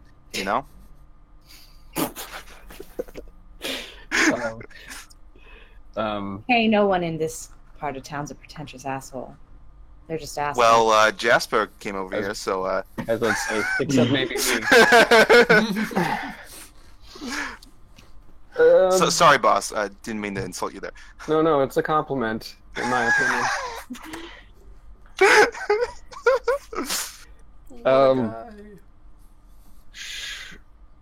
What do we do with this? What does this even mean? I mean, maybe we should get a copy of the script for the Shakespeare play and see what it's referencing. Do any of us have access to that? not Do I directly, still but have you a copy? Or like when I crashed? I think and all of was your reprogrammed. shit is, or was, still at Axel's. So, you know a place you could find it there. Violet, you know of a bookstore. I do know of a bookstore. Yeah. Is it a real bookstore, or is it like a fake imaginary bookstore? I mean, everything Well, here is fake and depends imaginary. on It's, what- it, how you it's like think the better question is anything real, or is this all just meaningless? That's not fun though. It's a real place. Yes. Is it out of this town? Is it off It's the not server? in the docks. Okay. Good. We got to get out of here. And she, like, this whole time, she's been, like, anytime somebody walks by, she's been, like, keeping an eye out. She's been very, like, kind of jumpy. Mm-hmm. Yeah, Like I mean, if you see someone you think you recognize, you like turn to face the car. Mm-hmm. we should also check out this cab company, the one that this person worked for. LED. Yeah, maybe also check out her apartment, or their apartment. Sorry, their apartment, and see what's going on there. Well, the bookstore's on the way. Yeah. All right, get in. All right. So y'all pile back in, and as we drive away from the docks, Celia, I think you're looking out the window, and as the car starts up and begins to pull away from the security station, you see a familiar figure walk up to the front of the security station. It's a young masculine figure with a scar over one of their eyes, and they sort of do the chin nod to one of the detectives, and the detective like walks up and they do the like hey handshake, and the figure like looks absently or absentmindedly at the car for a moment, but then goes back to their conversation. As soon as she sees that, like, she, like very in an uncharacteristically unladylike way, like slumps down in the back seat. The windows are tinted, And but like still just like slumps down in the back seat and like just looks terrified and has her eyes are closed and she's just like, mm-hmm. Violet, just tell me when we're gone. All right. I think with that, we're going to go to our second break.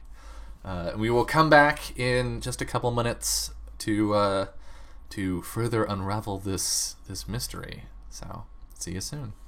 Great. All right. Hello, and welcome back to Fun Shots Becoming. So, y'all are driving from the docks to the stacks. Specifically, you were going to a small bookstore called Max Volumes. Yeah, why does it feel like there's only one building in this entire area? There are significantly more, but I am not mapping out every little building on this thing.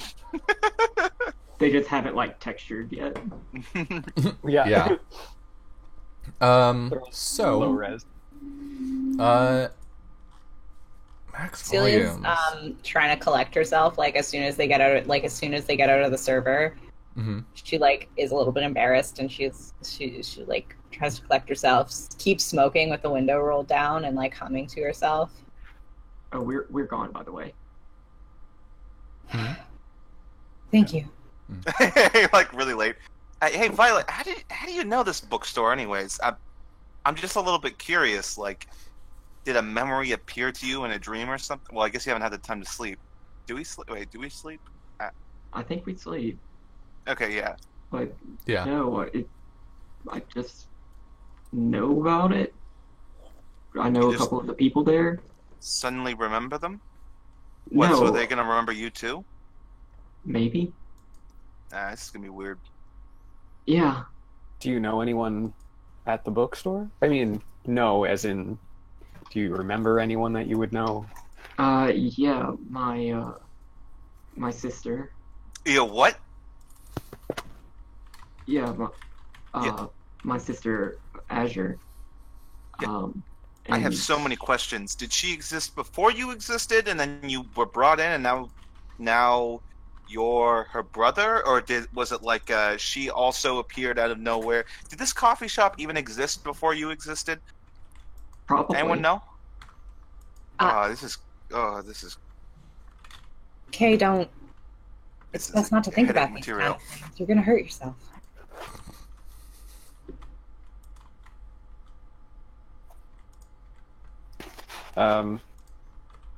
So All right. I guess so. Yeah, we head it's to the bookstore? it's a somewhat. I guess it's a medium-sized establishment, right? Like it's not enormous, but it's not a Right. closet. I think in the front there's like a bit of a coffee shop area. There's a small counter with some coffee machines, and a barista there. But like just past that, it opens up into these shelves, and there's in the back I think there's a set of stairs leading up to a second floor. What would you like to do? When they come in, Celia says, "Can I smoke in here?" Or... Around the books. Yeah, are you asking Violet or are you asking a person? I'm asking like the barista. Yeah. Yeah, so the barista will like wave at Violet for a moment, and then turn and be like, I'm so sorry, but with the books, it's not I in. understand. Okay, And she'll okay. go outside and like take one like more like very long shaky drag and like Mhm. put out her cigarette and go back inside. Is it busy in here? What's I think- business like here? Not at the moment. At the moment, it's pretty quiet. It looks like it could probably hold like 100 people.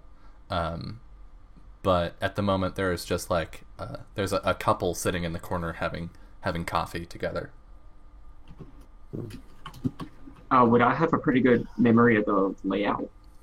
Yeah. Of this And it's a little weird, right? It's like you walk in and then you can feel the information entering your mind, right? Like becoming part of your memory as you look over and you're like, now I know what that section of the bookstore is, and now I remember what that one is for, and so on.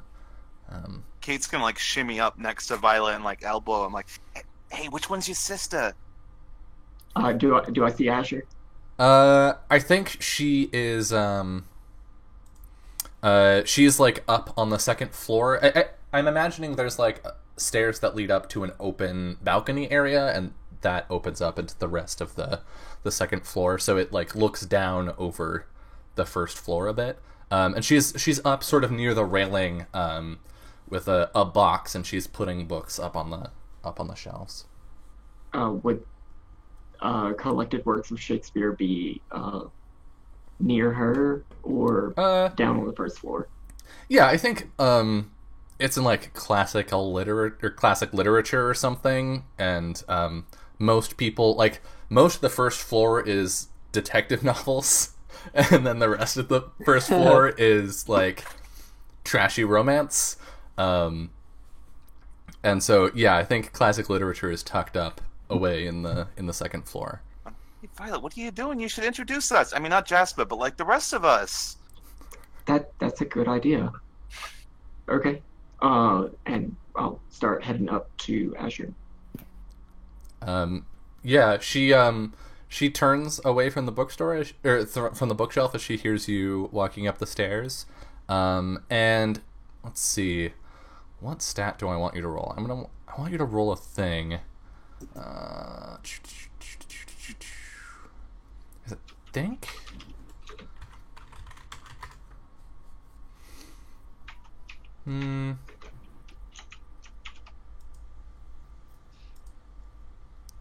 Yeah, I think it's think. So just really quick, roll. There are no consequences here, so roll a d6 plus your think.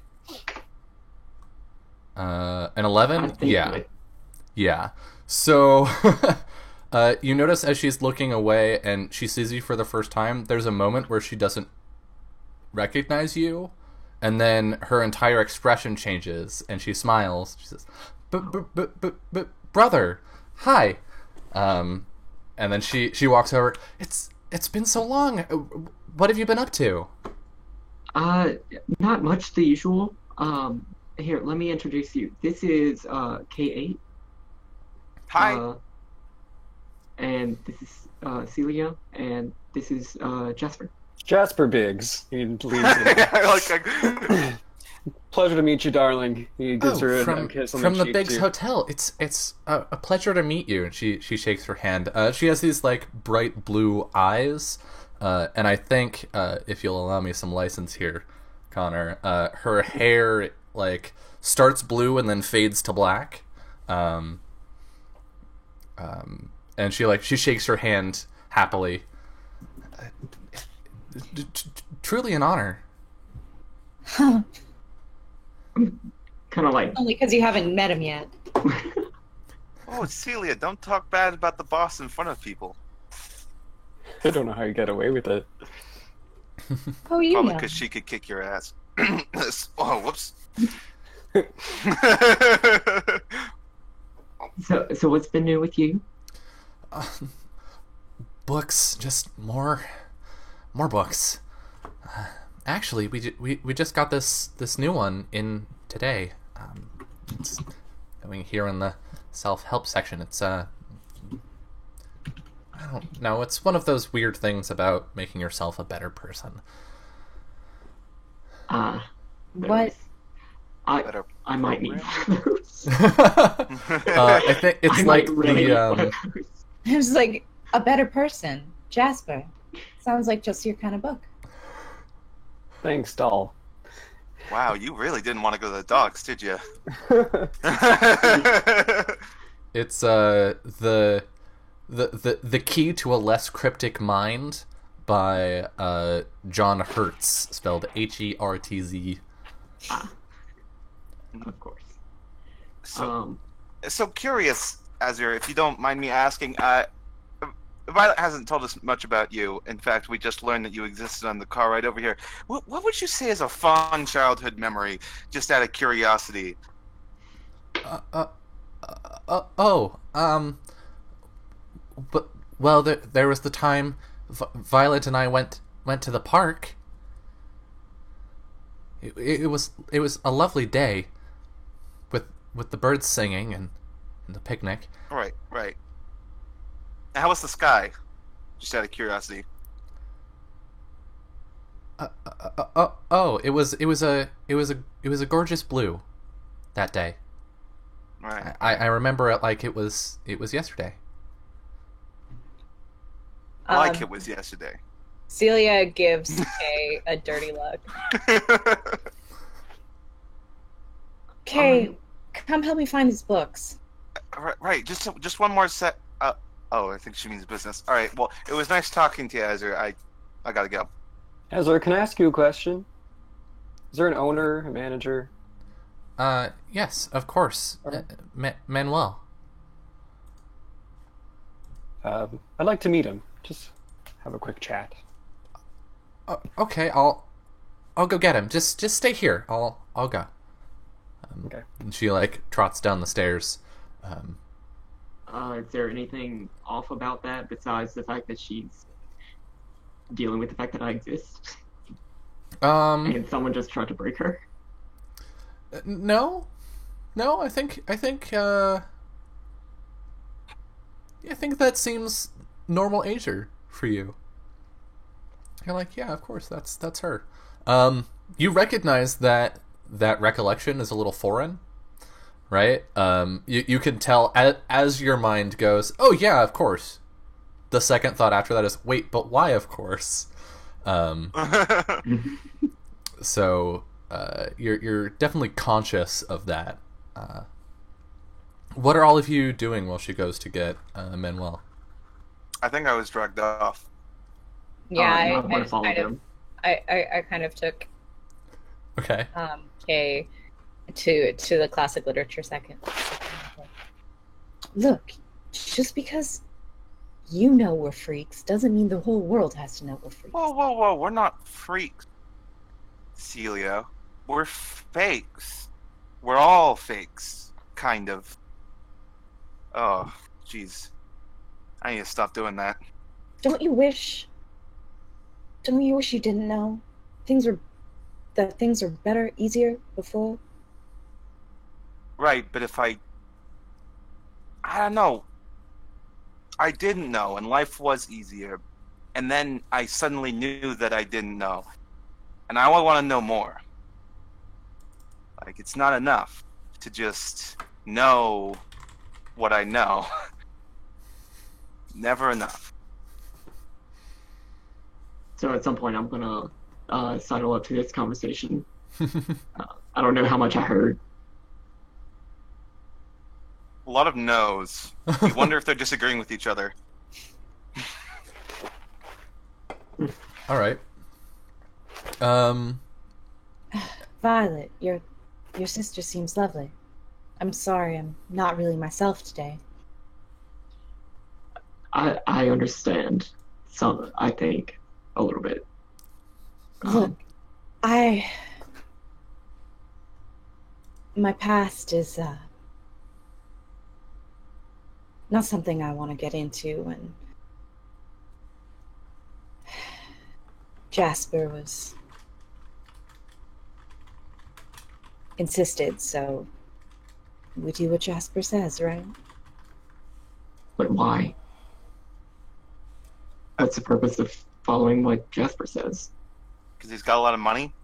Well, that's certainly helpful. Because we loaded into Jasper's hotel. I think we our camera like moves past the shelves back out toward the like balcony area, and we can see Jasper. There's a little table here that I think Jasper's sitting at. Yeah, so you're like sitting there looking out over the first floor, and I think we get this distinct sense of like all that the light touches will be mine. That's exactly what's going through his mind right now. You see some evil violins playing in the background. Like... Yes. And at this point, we see Azure down below come out from the back somewhere with a figure and like point up toward Jasper, and the figure nods and walks over. Hello, I am Manuel. This is my bookstore. Mr. Welcome Manuel. to Max Volumes. Pleasure to meet you. He reaches out a hand, shakes his hand. You please. wanted to speak with me, Yes, please have a seat. and they sit down. I hope that you are having a good time here. Is anything the problem, or? No, not at all. I just wanted to just let you know that I think this is a charming establishment that you have set up here. Thank you. It's quite lovely. I love the setup, and he looks over the balcony, the beautiful view out into the street. The apartments upstairs, do you own just the bookstore, or do you own the whole building? That's a good question. Connor? He would probably own just the coffee shop and the bookstore downstairs. Okay.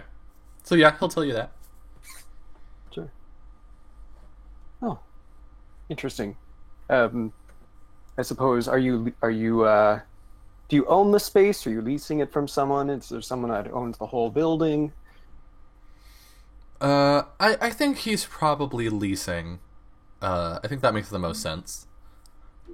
And if you don't mind me asking, it's just such a lovely spot. I imagine that business must be going well for you here.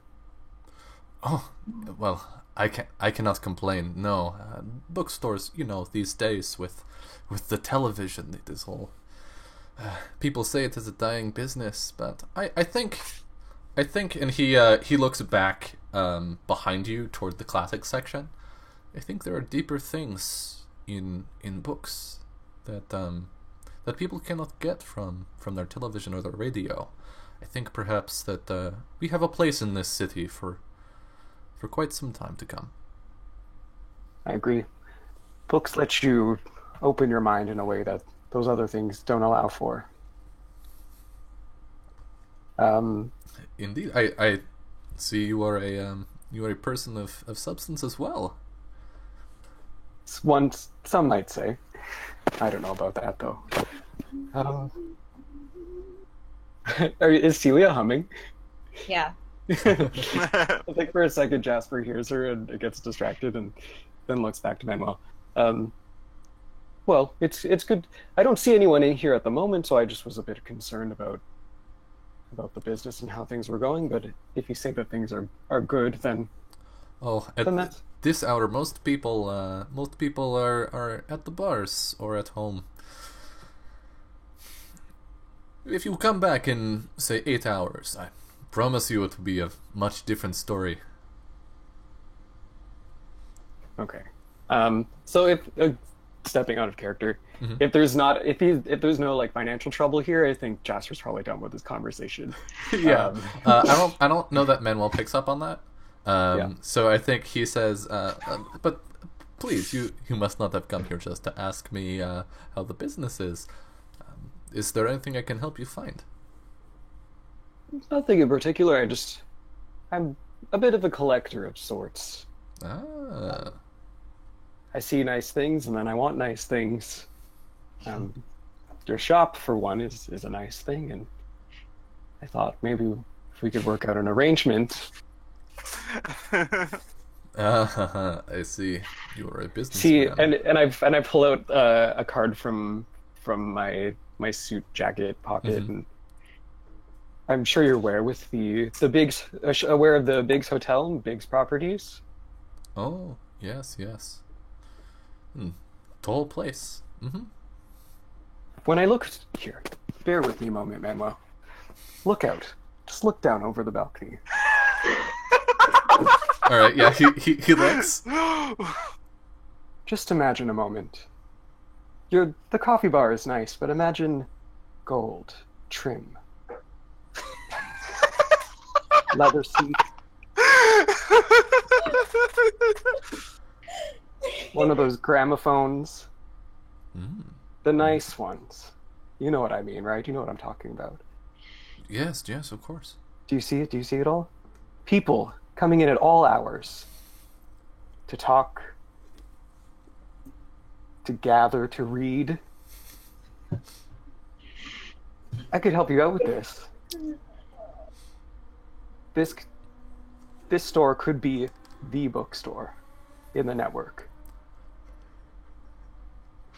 All right, I think you're making. I think this is a test. Yeah. A test of literally everyone's patience. let me check Manuel's sheet. Okay, so this is a contest. It's a difficulty 9 shakedown test. And I think the complexity. Let's see, how much I convincing. don't want to deal quite yet. I just want him to be like interested. You just want him Maybe. receptive to the idea. Yeah, Okay, I'm not so trying to you're- make any kind of deal yet. All right, then I think Maybe later. if you're we'll just talk. getting him like sort of in the mood to think about it, I'll say this Yeah. is a complexity. It's a complexity 2. Okay. And it's a shakedown, you said? Yes, shakedown, Okay. difficulty 9. All right. Complexity 2? Mm-hmm. I mean, if he's greasing it up, wouldn't it be more of a wink? Let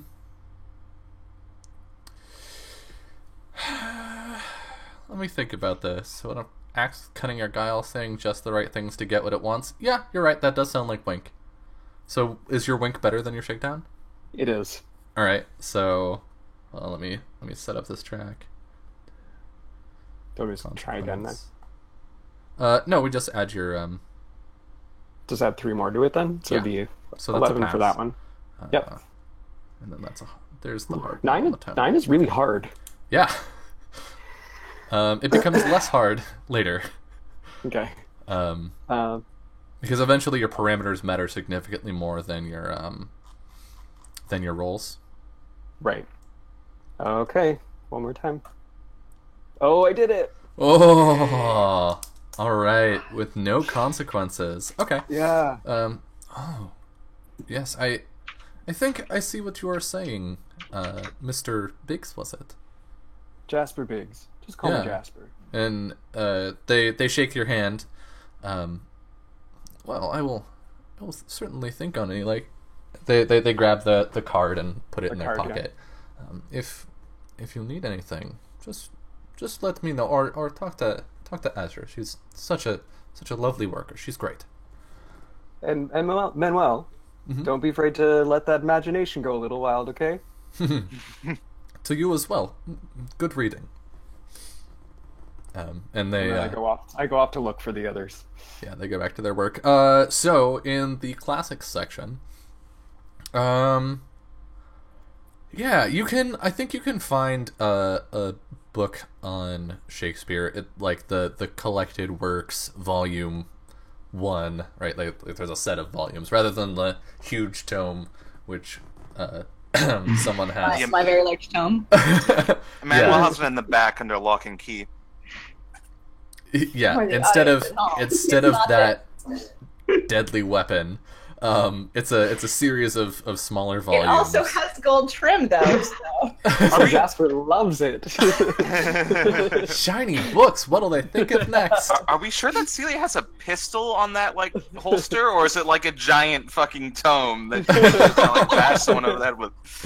No, that's Um, what Violet has strapped to his Oh, Violet, yeah. Yeah, gotcha. Yeah, so you find that, and you notice that. So,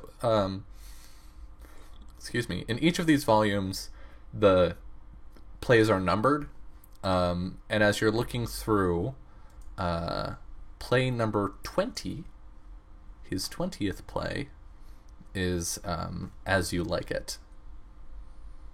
And I think, let's see, this is, so there's 5 per, so it's The Collected Works of Shakespeare, Volume 4, with a foreword by Heidi Dillinger.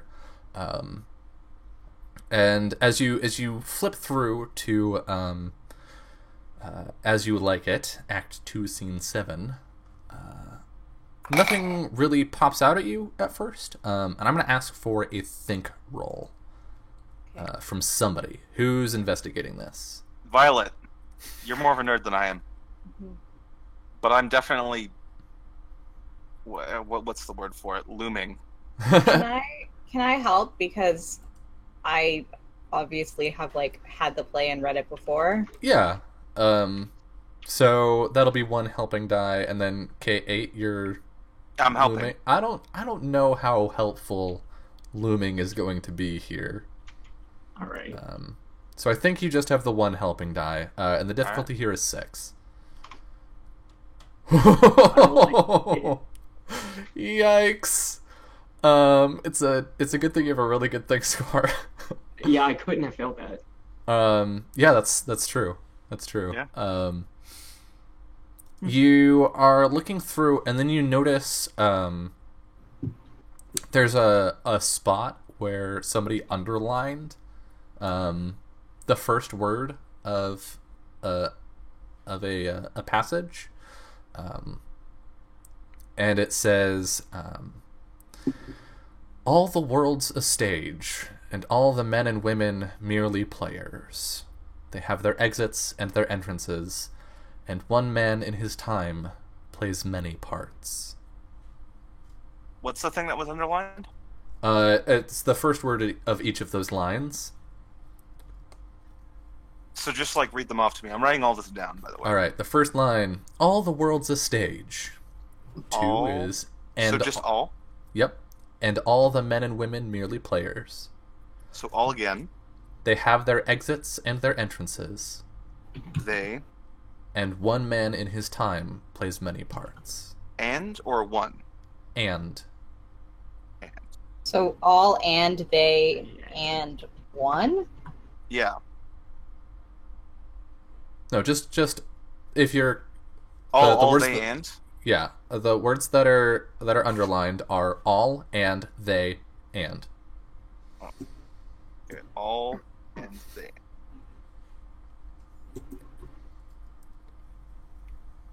Alright, we got this.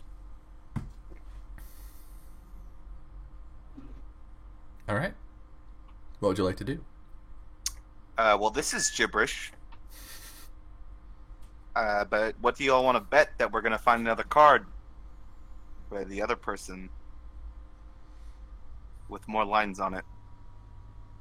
Any takers? No? I don't know. Maybe. Possibly.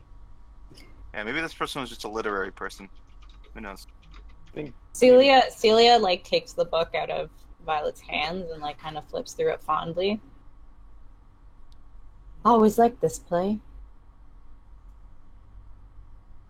You know, there's a character named Celia in it. Is there? Yeah. She falls in love with a handsome prince, and I guess I thought, I don't know. This doesn't seem like much of a lead, though. Well, if this guy's pretentious, this person is pretentious enough to send us on this wild goose chase through Shakespeare, I guarantee you it's going to show up later. The same thing. All of the messages are going to be in some weird code, where we have to look up old plays or something. Look, this person seems not to insult them or anything, but a little bit like Jasper. Just a little bit. Not to insult the person that's disappearing people. Nice. All my employees hate me. That means you're a good boss. You're a terrible person, but a great boss. Hey, Jasper, is that true what you said? Sorry, what true? You collect nice things? You overheard me. You don't speak very quiet. Well, that's true. I do like nice things. I mean, I think it's pretty evident, I would think. That's why I keep you around. You're all nice people.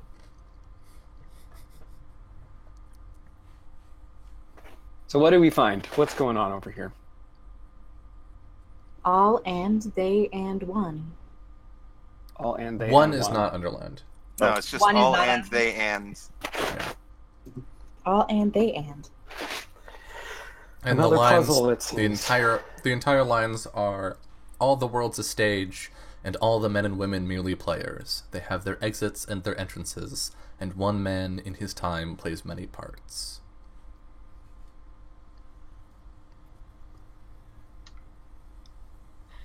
So, Yeah.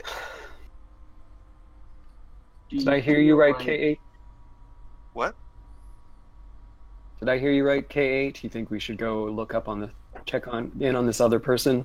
Yeah, I think that we should. I think we should check out what's going on with this other person because, if we find another card like this and we find that there's more cryptic messages, for a reason the cops can't deal with that. Okay, so we can head to Falcon Bay then, since we don't have any trouble there, and as you told me, and everything should be fine if we poke around a bit. Oh, geez, I just remember I had this appointment in downtown, and it just happens to be right now. So sorry, I wouldn't want to let my friends down. You don't happen to remember when I sent you that that request for time off, right, Jasper? This seems like you're lying. I want you to roll Wink against Jasper's Think. Jasper, I want you to roll with Think, but you're getting a helping die from K8.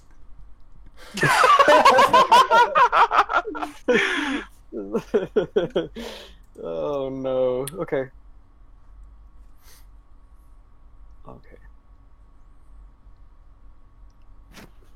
Oh yeah. You see right through it. Yeah.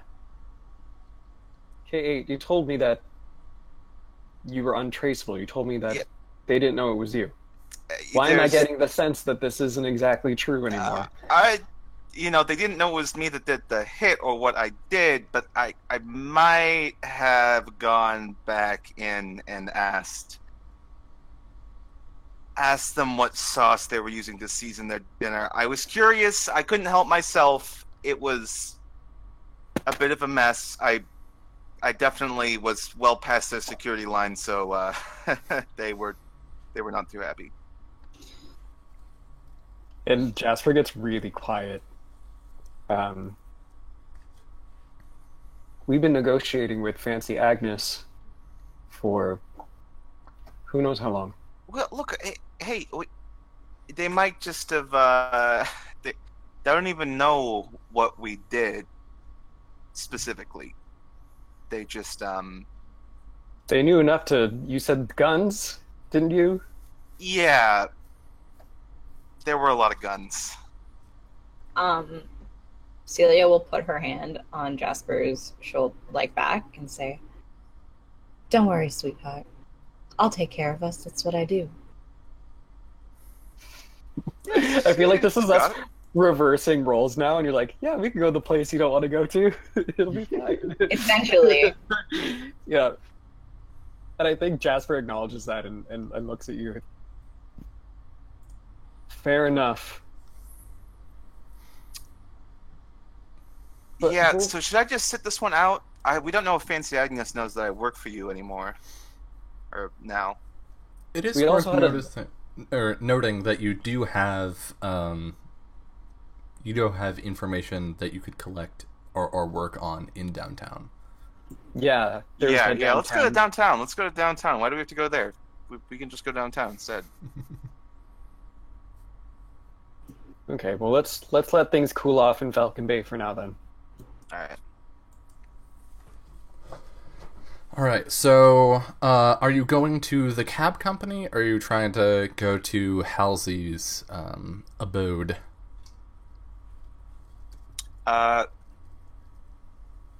What do we think? Because the idea is that we'd want to check the inside of the cab to see if there's anything funky going on. The But cab is in impound. oh, was it? Yeah. Yeah. Well, we totally missed that opportunity. Let's go. Let's go visit the apartment then, right? Sound good, everyone? I mean, it's all right. When they decide not to go to Falcon Bay,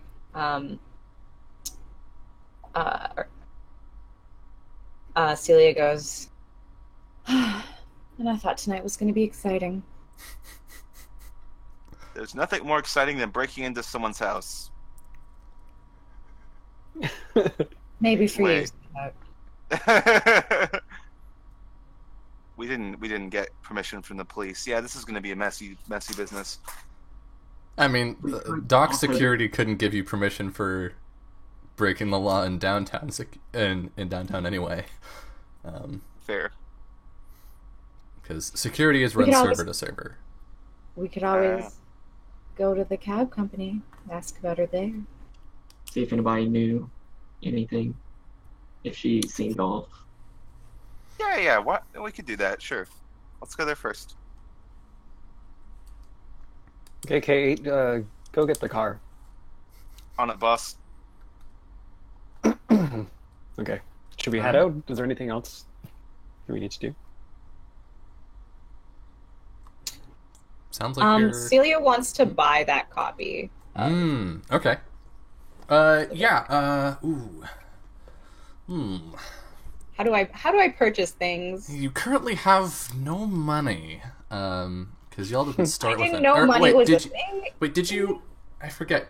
Did I start by giving you money and then saying buy what you want, or did I start by just saying take an extra library? I think you just gave us a library. Okay. I don't even. Where do we put money? Do we have a slot for G-Bucks? I may or may not have actually put that on the character sheet. do Not not. seeing it.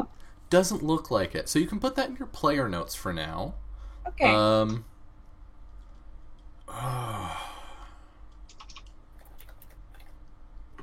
So this is an area of the game that I haven't fully fleshed out yet. Is like how you actually earn G-Bucks. I'm toying at the moment with an idea that like your home server generates money for you over time, based on the stuff that you do, and that's kind of what I'm leaning toward. But we'll say that you can each start with 10 G-Bucks, and this book will cost 2. Okay. And I get my money from Jasper. I think Jasper should pay me out of his. Jasper doesn't really have a lot of money either. I think it's mostly just social connections and like convincing people that it's a good deal. Yeah, and assets. It's like favors. Yeah. It's all assets and favors. Violet will buy it. Okay. So go ahead and you can put that in your storage registry as an item that you have now, and assign it a number between 1 and 20 for the slot number. Wait, so is Violet buying it? I'm paying the money. Oh, Celia will keep it. Wow, look at that. Violet's such a What a sweetheart. gentleman. Yeah. thanks, darling. It's real nice of you. And I'm going to go ahead and give you all an experience point, because you have learned some new knowledge. I owe you experience for the Halsey info, for getting the intel from the cop, and then now for finding the passage in the book and purchasing the book. Oh, So I thought we were getting experience from insulting Jasper. no. So the way experience works in this game is when you acquire new knowledge, you get to increase one of your parameters by 1, up to, I think it's 2 above your base value, and then when bad things happen, you get to update the base value to your current. So the current value is the second number. Okay. on your sheet for each of those. The only restriction on that is, or I guess the only restrictions are, one, it can't be more than 2 higher than the base value listed to the left of it, and also it cannot be greater than your elegance. Your elegance is sort of your hard cap for not counting reserved elegance, which is why those are separate on your sheet. So we have 2 points we can level. And you can put those in any stats you want. And we're leveling up the base one, but not the current number. Other way around. No, we're operating the current number of the base. Yeah. Okay. Right. Well, I'm just dumping that into my wink. I need to get better at lying. I think I might take. To be honest, I might take think. I also should think. Yeah, I took a think. I think one. I think I'm think gonna and take one shakedown too. Yeah, I took think and shakedown. Because Shakedown's apparently I'm gonna be nervous as fuck this whole time. So. Just get it better and better at masking it with anger. Or do I want to be? I don't know. Do I want to min max or do I want to? I'm going all into think. Oh my god. We've got one min-maxer. The smartest man on the net. How are y'all's crash? 0. Okay, I'm gonna put my extra point. Yeah. Wow. Yeah, real group of hard hitters here. For sure. Does the I pun mean, work? that's literally why Yeah. Yeah, I mean, We will does the- never stop making jokes about Celia kicking all of our asses. Let me just double check She just can. the punch command, or the pummel command rather. I think Jasper likes that Celia can kick his Yeah, ass. so I think in theory all of y'all's punches deal 0 damage, except for Celia. Pummel? Yeah, because pummel yeah. is integrity % for each of the attacking program's crash points, and y'all got nothing. Yeah. Y'all are weak. All Or right, thinkers. you leave the Jasper punching Ponderous. to has Celia. perfectly manicured hands. There is no way he is pummeling anyone. Of course not. Of course not. I mean, Celia has pretty nice hands, and she does all sorts of pummeling. Yeah. All right. So you're heading to the cab company. Yeah. All right. So you drive over, and it's an Art Deco building, I think. All done up in this green and black glass, and it has a design on the front of it of a circle with rays coming out of it, and then in neon at the bottom it says LED Cab Company, and there's a garage off to the side with taxis pulling in and out, but the front of it is just like these like floor to ceiling windows with glass doors to get in. I love that in neon it says LED Cab Company. What are you talking about? LEDs aren't a thing. Those don't exist in this world. Right. Sorry. What even is that? What are you talking about? Jeez. Yeah. So what do you do? Are we downtown? Yes, you are now downtown. We're in a different server. Downtown. Yeah. Okay. Oh, would you like to know someone? Do I want to know someone from the Cab Company? No, you don't. Save that for someone better. Can I only do it once per server? Yes. Yeah. No, never mind. I don't know anyone at this Cab Company. Okay. All right. Yeah. Yeah, save that for Big Lavender, the the mayor. Lavender talls. Lavender Talls. All right. So you go in. Yeah. All right. Yeah. There's Celia's just like singing under her breath. She feels a little better now. How do you sing under your breath? I guess, yeah, that makes sense. Singing? Like, Chris has never sung in his life, so he doesn't I understand. don't sing things. I say them with gusto. This is actually Chris's first time hearing music, So it's like kind of a special Wow, what is this? moment. What is this for him. great sound? Which actually, Violet will say that. Like, what are you doing? It's true. I'm singing. It's what I do. Why? Because I have a nice voice and people like to hear it.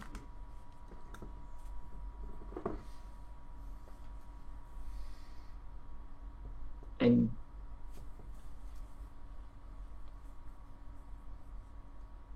why do you do what people like? I don't know. It's always nice to be liked. Because then they'll do something for you. How do you make people like you? You're nice to them. You do things that make you happy. My singing makes people happy, so that's why I do it. I think Jasper comes and like puts an arm around Violet. Or you make good deals, make promises that they can't resist. I like you, Violet. I like you too. Same here. I think you're a good addition. I think you're another nice thing in my collection. God, Jasper's such a I tool. feel like Kay emphasized that.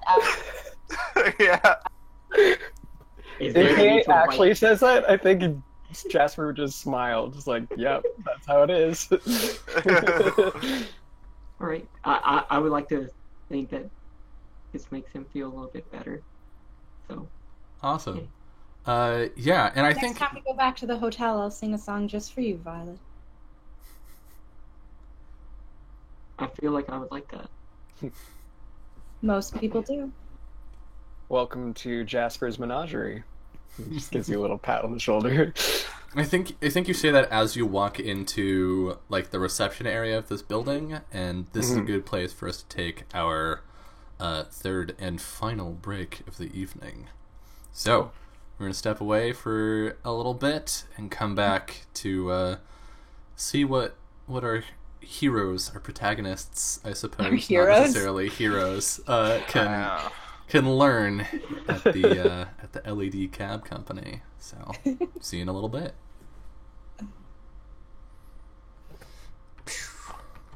Hello and welcome back to the final hour of Fun Shots Becoming Episode 1. You have just walked into the LED Cab Company. What would you like to do? I guess I should describe the space. It's an expansive lobby. Over on one end, you can see a pair of elevators. Directly in front of you, there's a sweeping desk with a single receptionist behind it, who has like a notebook that they're working in. All of the floor and the walls that aren't outside facing walls are like black and green marble, and then the walls that face out of the building are all floor to ceiling glass. And there are some security programs down by the elevators.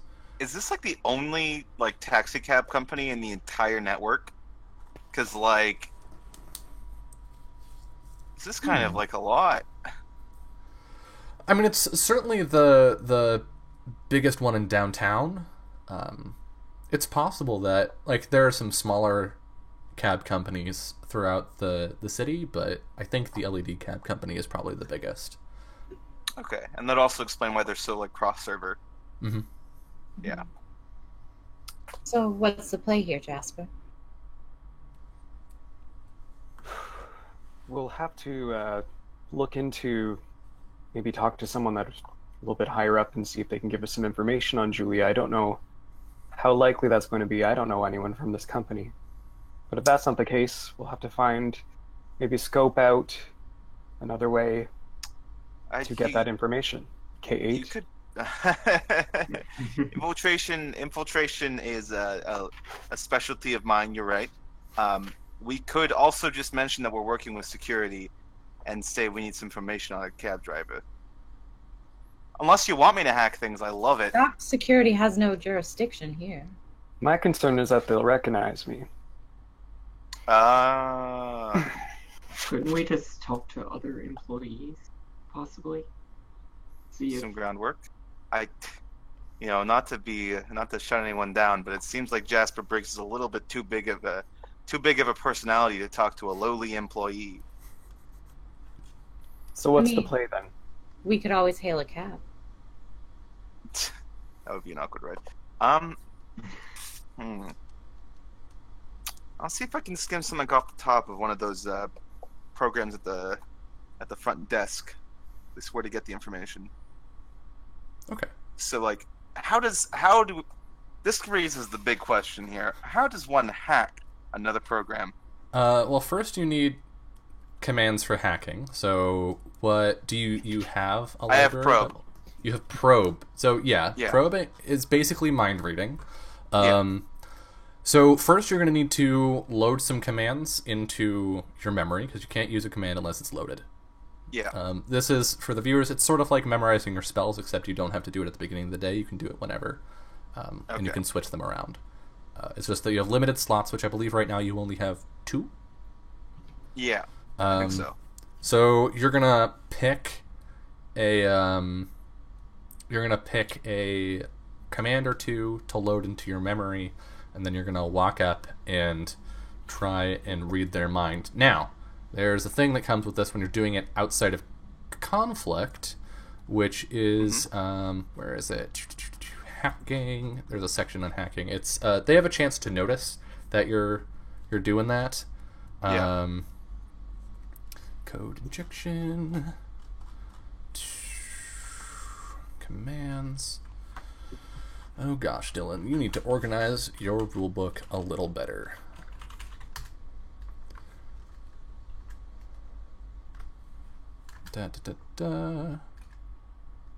Detection, there we go. Whenever a program attempts to inject, probe, or corrupt data in another program, roll 1d6 and add the defending program's think. If the targeted program rolls higher than the interloping program's hack attempt, it becomes aware of the change, and they immediately initiate conflict. Oh, fun. Yeah. Well, so if you get caught, it could be bad. But it could not be. You could not get caught. I could not get caught. Apparently, a 4 isn't extremely high or something, so this is going to be difficult. Let's see. So I think I'm going to choose. Storage would be the directory where. Okay. That kind of information. So I'm going to choose. I'm going to choose the registry. So I'd have to find out what registry it's in, and then. Yeah. So basically, how this works is you're going to pick a. You're going to pick a number between 1 and 6 to try and target the registry you're looking for, and then I'll tell you if it's a hit or not. Okay. And once we resolve that, I will roll for detection. Okay. Celia's gonna stand by K8, not to help. She can't help, but just in case something goes wrong. Yeah. Start making a character sheet for this. Violet's gonna do. Okay, so should I roll a first a hacking attempt to see what the registry that I'm trying to hack into is first, or should I just say I'm going for storage and then roll it? Yeah. So let me check your library real quick. Probes, registry. Yeah. So if you do a registry hack, you won't have to trial and error through potentially 6 different numbers. Yeah. To get the answer. Who are you hacking into? The secretary, I believe. I'm hacking into the secretary. Yeah. I'm gonna chat up the secretary while you're doing this, so that hopefully they don't notice they're being hacked. All right. So to use the registry command, you're going to roll plus think against the secretary's infosec and think. Okay. Oh, are they rolling, or is that just the base, base stat value that's generated? Yeah, it's the stat value that sets the difficulty. Okay. So I should just roll them? Mm-hmm. Do I need to mention which one I'm trying to go for, right? Well, you're doing. Are you doing the registry hack, or are you doing one of the other probes? What do people think? Should I hack the registry or? I mean, if you hack the registry, then you'll know exactly where to hack the next time, so there'll be fewer attempts and like less detection. Mhm. Yeah, I guess it's true. Yeah, Okay, I think so. So I'll hack the registry then. See if this goes horribly or not. Is there any way that I could use conflict analysis to help figure out what's in these registries? Can you read conflict analysis for me? If you or an allied program successfully targeted another program slot in the previous tick, you may attempt to gather information about the targeted data. I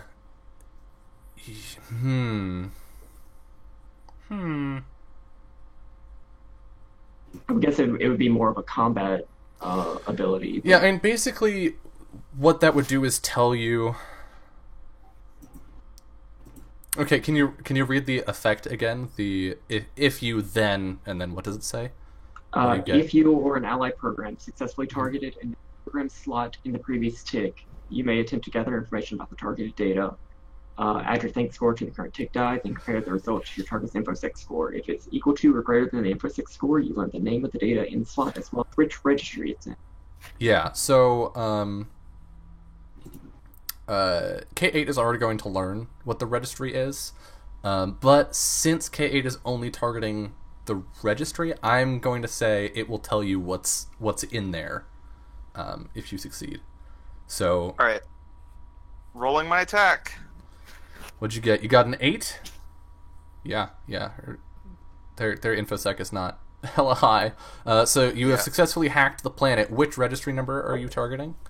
Let's go with crits 6. All right, so a 6. Let me finish writing these in. And remaining number is 4. A 6 targets the processes registry. Okay. So you know what registry you targeted, so that's good. You know that 6 is processes now. And then the conflict analysis, that happens on the following tick, right? So that happens afterward. Okay, so first we're going to see if they notice. Actually, you rolled an 8, right? Yeah. So yeah, even on a d6, I can't pass that. So you walk up and you just sort of like you lean on the counter while Jasper is talking to this person. And what does it look like when you're hacking into someone's mind? That's a great question. I have not put a great deal of thought into this because I wasn't sure, but I think it's probably just like something like. It's weird because it's physical, but it's not. I think that in K8's case, it's kind of like she makes like light contact, and then you can like see the like little filaments of like light or data like twinkling around her hand, and she's like a little like window looking pops up in the open? corner. Yeah. And she's just kind of like thinking. And it looks she's got like this deep thought look on her face, and she's like looking at the ceiling or something. Nice. Yeah, so they didn't notice that you hacked them, so you're clear there. You did not find the registry you were looking for. Violet, though, if you would like to roll your conflict analysis, I can tell you about the processes. Okay, so what do I roll? I don't think you roll. I think it just says that you do that, right? I add my think score to the current tick die. We're not in combat, though. Right, okay, so you're going to roll a d6. Okay. Then add your think. And what was it if it's greater than their InfoSec? Yes. I'm going to tell you right now that your base think is higher, yeah. So 7. Shit. yeah, you're Gucci, you're good. They have 2 sequences in their processes. So this is part of what's different from different between non-player programs and player programs is your processes registry is only for background processes, which are like passive abilities that that you can accrue over time. Whereas non-player programs don't actually get to just choose actions over time. They have specific sequences of actions that they use when they're in conflict. So this person has 2 sequences. One of them is called attack. The other is called evade. The attack registry is composed entirely of the pummel action, and that's it. For how many ticks is that? 3 ticks. And the evade registry is where is it? The port switch command 3 times. Or sorry, 2 times followed by a single pummel. So can I relay that to K8? You can use your communications library, can't you? Mm-hmm. Yeah, you could use a communication command. Which is sort of like hand-waved to you say it. Yeah. So yeah, you can like whisper to K8. How do you want to phrase that information? So I forgot the information already. It's not that important. It's like Yeah. she can attack and they can attack and they can evade. That's the full summation of this person's ability. Okay. And I will say 3 is pretty low. Yeah. Most programs have a higher elegance than 3. Certainly most that would engage in any kind of combat would have more elegance than 3. So either they have a very low elegance or they have a decent elegance, and some of that is being reserved by... Or I guess the other option would have been that some of it was being reserved by processes or things in their kernel, but it's unlikely they're self-aware, and you already know that their processes registry is taken up entirely by these 2 possible action sequences. So. Alright, well, if there's nothing useful to gain from that, then I'll just drop it. Alright. Jasper, what are you saying to this person? Hello there. My, that's a lovely tie that you've got. He leans in and takes a look at it. Wherever did you get this? I got it over at Schulz on 23rd. Ah, Schulz. Good choice. Just like, so low class. I mean, that's a nice store. Yeah, exactly. My associates and I were looking to possibly book a taxi in the future. I was wondering if we could maybe work out a deal, or... And it's sort of just going on this sort of track with... I understand. I'm sorry, but it's not... It's against company policy to... And, like, they launched into this whole we can't give you a discount thing. K8, Yeah. would you like to... All right, would you like to next roll. probe again? Ooh, boy. All right. What happened? All right. So you got a 6. Which number are you targeting? 1. 1. All right. That is the memory registry. So you've got 2 of them. And I'm actually gonna roll a d6. Is it? Do I have to exceed your roll or match it? I think I have to match it. So a 6 is possible. Memory dumps. Detection. There we go. Do I give a helping tie at all for distracting or no? I don't think so, because it's not a test. Okay. It's a command. It is higher than, not equal to. So they still can't. They have no idea that this is happening. You're like you open up a folder and it's the memory. So you're like, oh, that's a weird thought to have, and like you can see what's sort of flashing across their mind at this moment. Like Nice. you see an angry face followed by discount. Kate probably like sits there a little bit too long, and that's why the roll was so low. Is like, oh, okay. See, Jasper even pisses this person off. Violet. Yeah. So with your your brain being so huge, again, this is an auto succeed. In memory, they only have the basic commands loaded. So nothing fancy here. Would you like to make another hack? Yes, let's keep doing. We're gonna keep hacking. What's the number for this time? I just do crits. Anyone have a suggestion? You've done 1 and you've done 6. I've done All right, one and I've 8 done passes. 6. Let's do Yeah. 3, middle. I was gonna say 3. Hey, guess what? 3 is the storage was it? registry. Okay. Hey. Yay! All right, Finally. and with an 8, again, completely oblivious. Yeah. You now have like an array of windows that are like holographically floating above the countertop.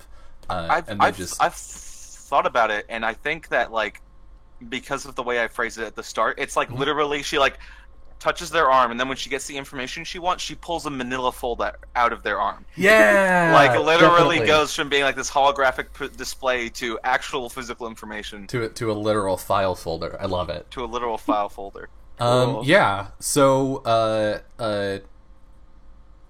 there's like a briefcase, I guess. Y'all remember when Windows had briefcases and that was what? Whoever needed those? That's so useless.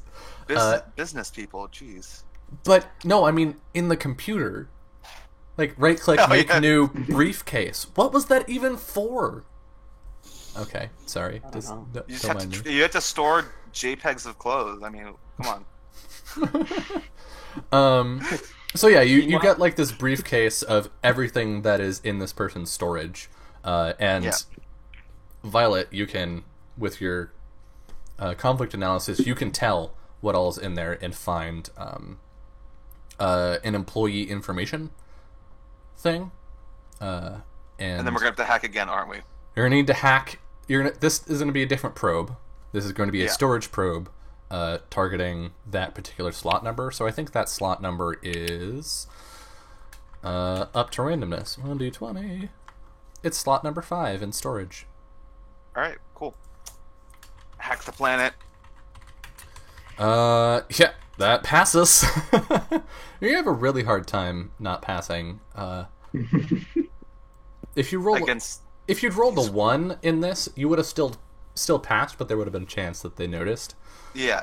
So yeah, you can pull the employee information from their mind, and they don't know everyone in the company clearly.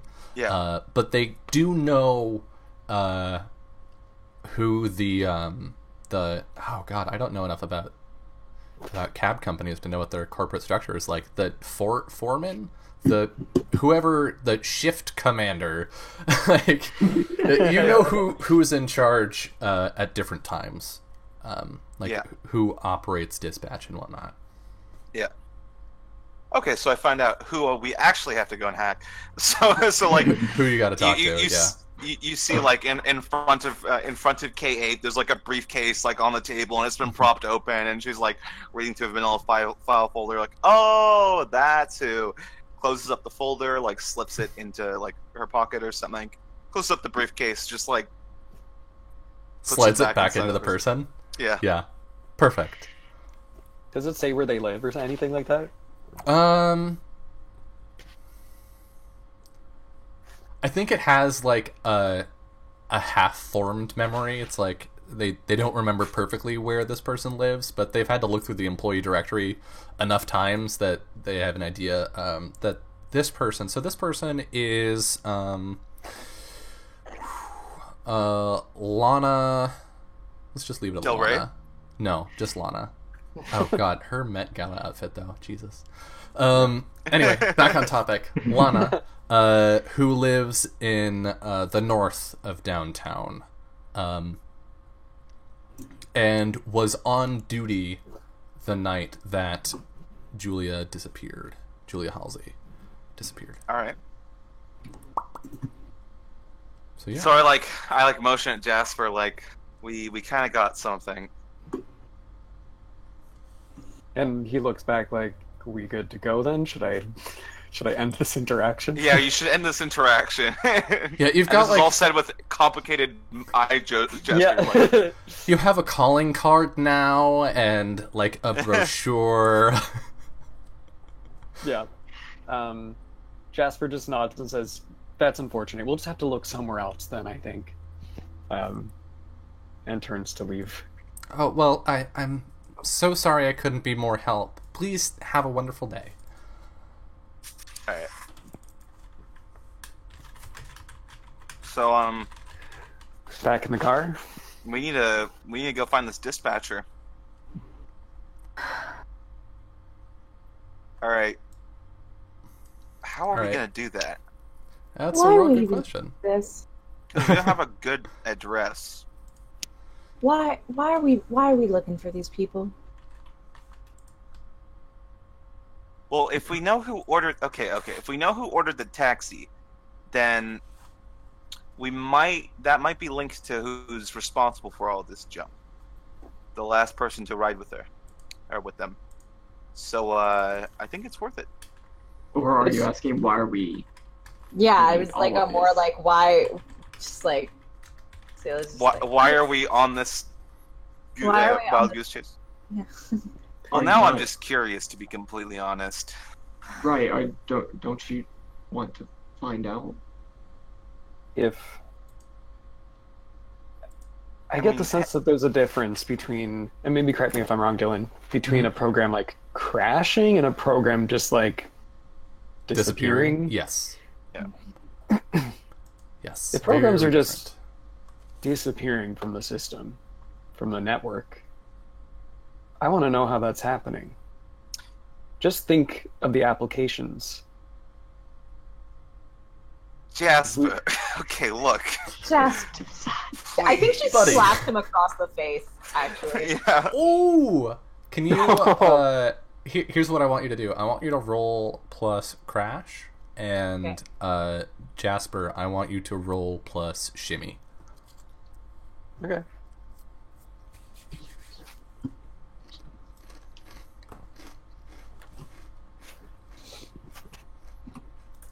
Damn it! Ooh. Wow. That's quite like the difference. Oh, I sorry. kept No, her- that should have been a 5, but it's still. Yeah. Crits. All right, Jasper, so you don't get slapped. You are unharmed. What does this look like? I think I'm prepared for it, and you know what? No, I think she does slap me, but I just take it. Okay. You roll with it, yeah. Yeah. You're like, yeah, of course she's slapping me, but whatever. Yeah.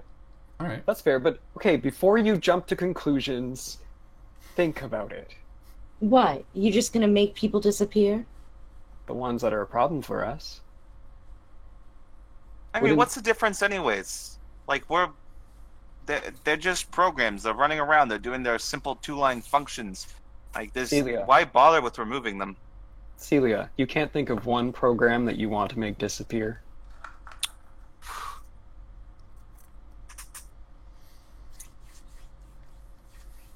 I just.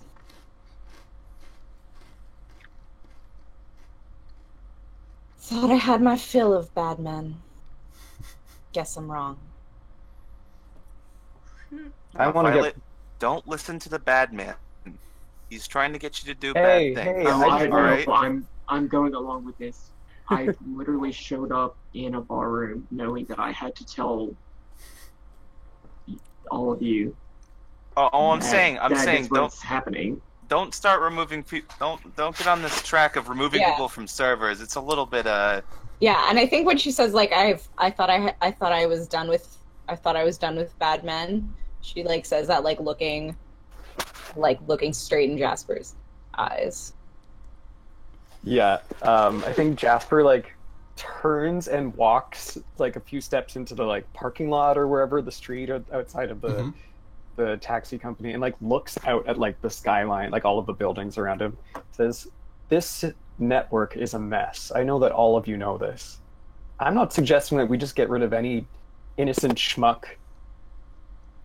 I'm talking about the real problems in the network. If we could just make them disappear, we could transform this network into something that works and works They for don't us." know any better. They're not doing it on purpose. They're just programmed that way. yeah. But what about all the folks that are just programmed to take that? I mean, Wouldn't it make their lives easier if they didn't have to be caught in this perpetual cycle of suffering that they didn't even know they were trapped in? You're I a don't know. perpetual cycle of suffering I'm trapped in. Let's go. They're not self-aware. They wouldn't even know.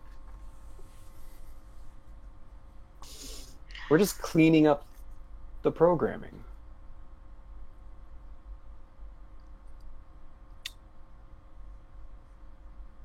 Just because they aren't self-aware doesn't mean they aren't worth it.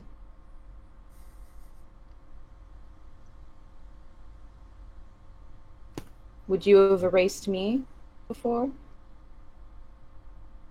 I'll go get the car. Okay, it's like, oh, mommy and daddy are fighting.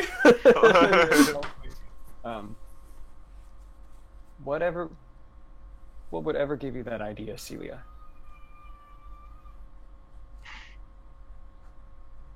I don't Come know. on now.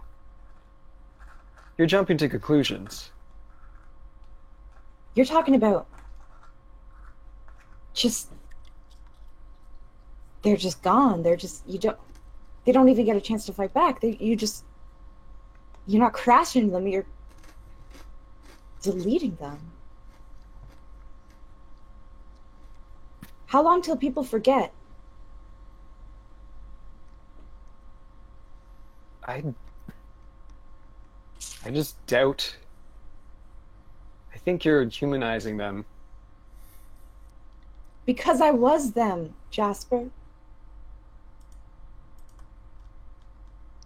This is definitely the difference between one program who used to just be like a basic program and like leveled up, and one program who was always self-aware, not getting. Mm-hmm.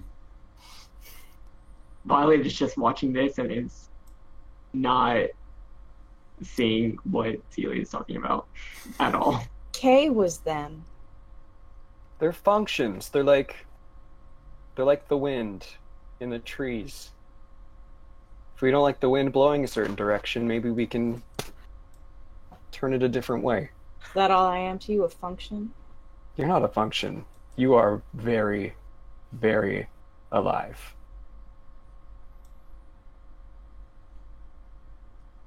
Whatever. We can talk about this later. I just want to see what's going on. I think we see K8 in the car, like slowly Like roll slowly up to the rolling front. up. Like looking out the window. Yeah. Ah. Are we done with this conversation? Are we ready to move on with this job? No? Yes? I'll go to the car and open up the door. There's not anyone you want to get rid of. I don't think I get to choose that. That's the difference. And she's gonna go in the car. Sorry. All right. Do we want to get some ice cream or something, Celia? Something to cheer up the mood a little bit? Like we just put a wet rag on this whole thing. All right. Where to? Where are you headed? Well, You've got we're gonna go some options. deal with that dispatcher, I think. Or All right. Well, you're not sure Yeah. where. well, I know Lum's the apartment hours is. that the dispatcher is on. We know where the That's taxi true. building is. So what we could do is we could go visit the cab driver's apartment, and then Mm-hmm. we could go then deal with the dispatcher. Like go investigate and then intercept. Yeah. How does that sound to the rest of the party? Sounds good. Sure. All right. So you drive over to Halsey's apartment building, and it's a tall building, and it's not nice looking. Like it's downtown is kind of a nice district, but it's not. This particular portion of it isn't. It's not all glass and gleam like the other part was. I think it's sort of like a brick building, maybe, that Halsey's apartment is in. And you arrive. You don't have a key.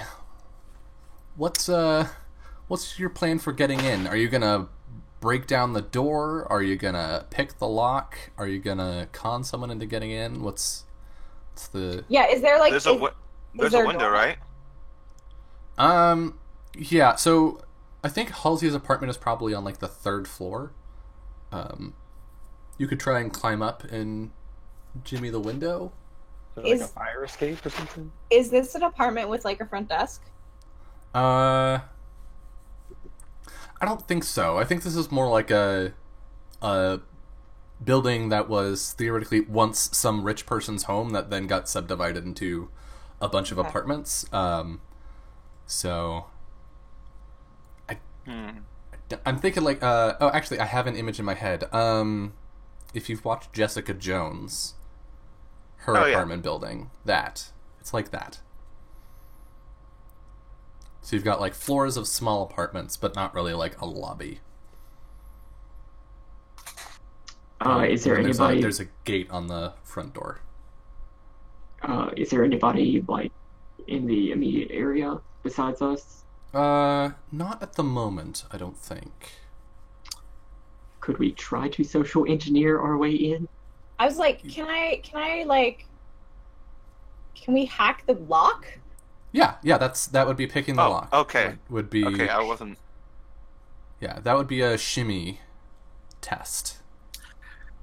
So I gotta confess, people, I'm not a good rogue. I don't have any shimmy. I actually do have shimmy. I have one shimmy. I have 2. Ooh. All right. Jasper gets his hands dirty sometimes, I apparently. feel like that makes sense. Yeah. Okay, Jasper doke. has maybe done this before. So Alright. Jasper, are you gonna pick the lock? Yeah. All right. Yeah, yeah. Let me figure this out. I think this is a complexity 3. Come on, pen.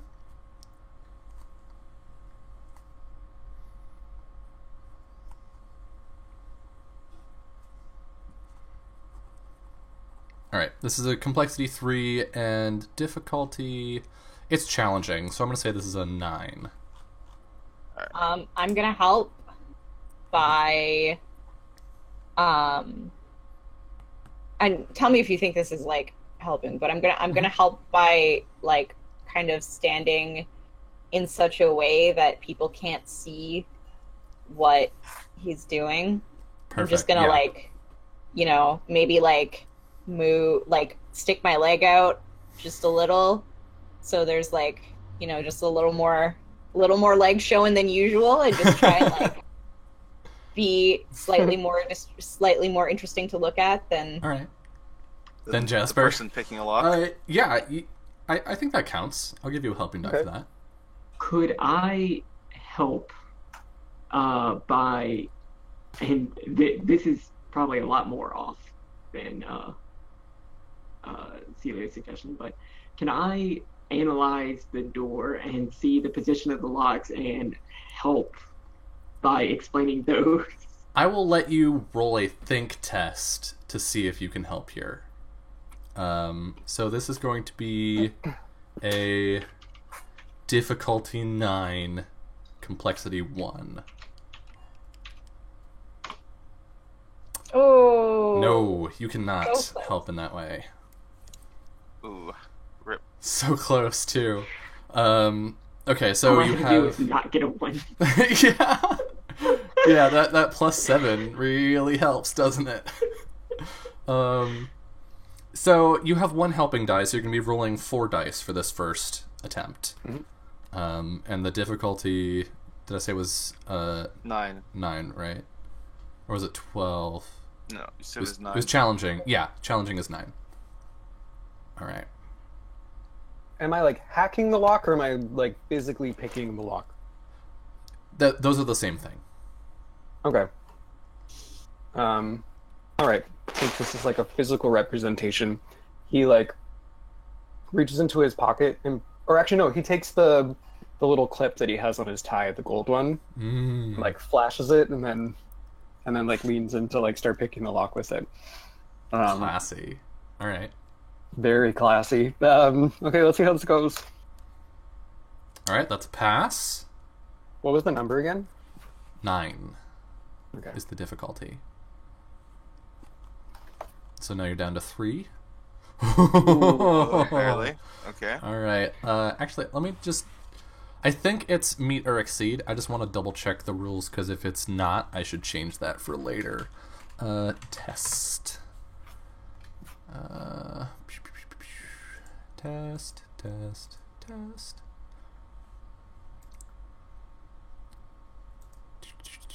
Tests and difficulty. This rule has to do how hard it's gonna be. Rolling for success. Here we go. D6 adds the parameter if the resulting total is equal to or greater than. Okay, good. This is a success? Okay. Yeah, so that's 2 now, right? Yes. Last one. Yeah. Oh, nice. Yeah, so in due order, you pick this lock with your tie clip. And the gate just swings open. Perfect. As expected. He pushes it aside. Okay, follow me. Come on, let's go. All right, so you head into the apartment building and up the stairs to the 3rd floor, checking the file to find her apartment number or their apartment number, and not to put too many obstacles in your way, but predictably, the front door is locked as well.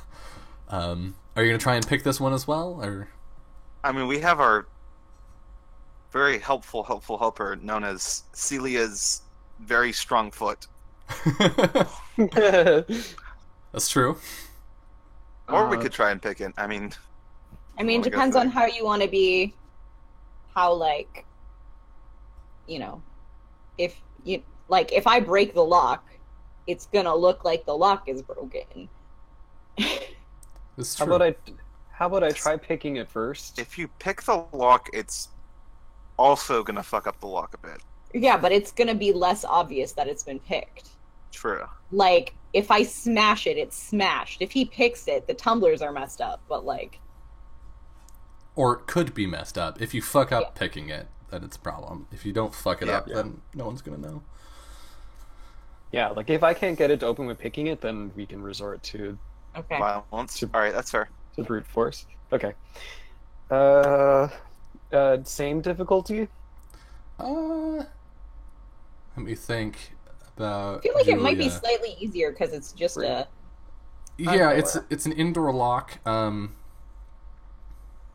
We don't There have been some passerby precautions. necessarily? I don't think the precautions affect this. So it's going to be a 6. It's going to be complexity 3, difficulty Okay. 6. Woo.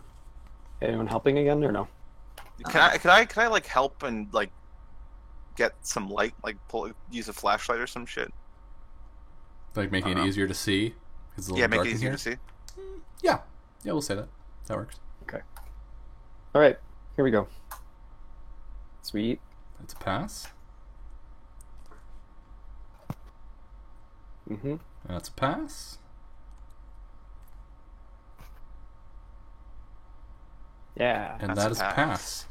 You there's a click, and the handle turns, and the door doesn't move. What? There's a deadbolt. Oh. Wow. And it's deadbolted from the inside. Yeah, Mhm. that's weird. Yeah. I mean, we didn't try knocking on the door. Why would we do that? I'm gonna knock on the door. All right. Hey, why is my door unlocked?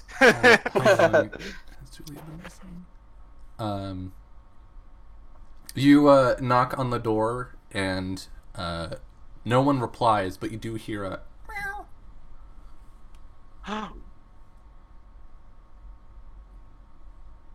I'll knock again a little louder just in case. All right, go ahead and roll. Oh God. Shake down. Do I roll crash with the strength of my fist? I think this is a shimmy because I'm not rolling to see if someone can hear you. I'm rolling to see if the wrong people hear you, right? Like if other people on this floor are like, what's going on? So I think this is a shimmy test. Okay. Complexity 1, difficulty 6. All right. I have no shimmy. So roll a 6. So roll a 6. Uh-oh.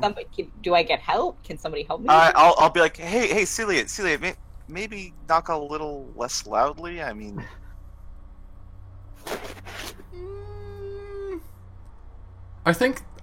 Honestly, I think this is down to Celia, Okay. like, all right. moving right. Do it. I did it. You did it. Yeah, so you knock and you hear like the sound echo in the apartment. But somewhere else on the floor you just hear a very loud Achoo! And inside the apartment you hear another meow. Well, we can't get in this way. And if we bust in the door, the neighbor down the hall is gonna probably hear us. Do you want me to go out back and try and get around and climb up that fire escape and get in through the window?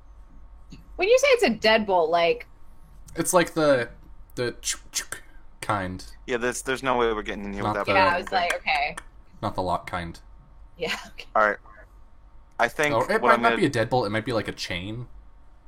Because if it's a chain, I used to have a door, like I had an apartment door with a chain, Mhm. and you can open it a little bit, and like You could try and like yeah, like somebody who is you could maneuver something. All right, we can say it's a chain. Is that gonna be another shimmy? It is. Yeah. But my hands. exactly. They're fine and delicate because they're good at this kind of work, or they're good at this whatever. How important is this to you, Jasper? Okay. We could go Okay, home and okay. I could go sing for you. I could try. I could just go and climb the fire escape and try and break into the window like I've been saying this entire time. So many options. Okay, I'll do it. But I'm only gonna try once. Okay. I'm sure you can handle it, Jasper. So what's the I think that this is a complexity 1. I don't know that it's hard necessarily. I guess I've never tried to pick a chain. I think lock, it's not but- hard in the kind of way where you need a bunch of training to do it, like pick a lock. Yeah, I would say it's challenging, Yeah. but not hard. So we're gonna give this a 9. I need help then because I can't actually do that. Yeah.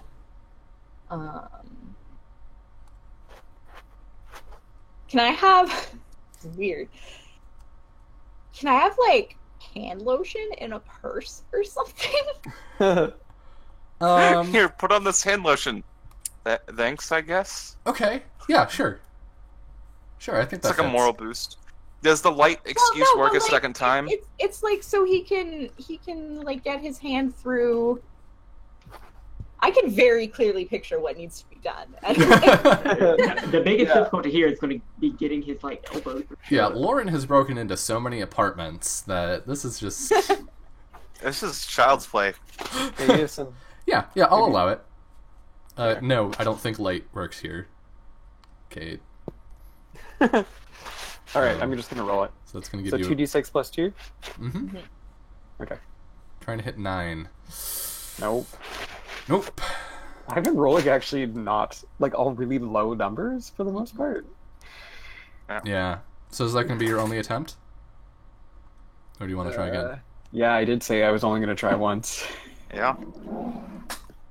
You know what? It's not working. And he like backs away. It's like this is Not dumb. trying again. Well, Yep. Here, let me try. And I'll, Scoochie. I'm- All right. You have Alright. even less of a chance to do I it. do. But I said I I'm- would try. I'm I gonna will- try and go around and do my strategy K8's of gonna climbing the fire bounce. escape. Yeah. Yeah. I I will also help Violet. you will. I'll, like, you will give throw my Violet weight nice against- soft hands. Against the door. All right. See if I can like wedge it open a little bit more. Okay, I think that'll make it easier to get the hand through. That might theoretically make it a little more difficult to just pull the chain, but I'll allow it. So that's 2D or 3d6. You'd Plus. have to like you'd have to push it open to get your hand through, but then you'd have to like unpush it to get the chain out. Yeah. Meanwhile, K8. Yeah. Think. Oh. That's a success. K8, Nice. I want you to roll a dash. To Alright. Oh, would it be dash or shimmy? Let me double check. Dash. Move quickly for any reason. Getting there right now or getting there before the other guy. Versus shimmy. Test to move an object or their own self in a specific way. I think parkouring up the fire escape would be shimmy.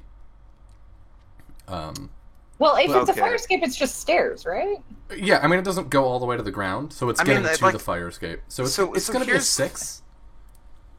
I mean, like the issue really is that Mhm. when it was described to me, I was told the dash was like the parkour thing, and not so much shimmy is Okay. the thing. Hmm. And he said that when it comes to movement, dash is more the thing. That's true. Dash would be used for.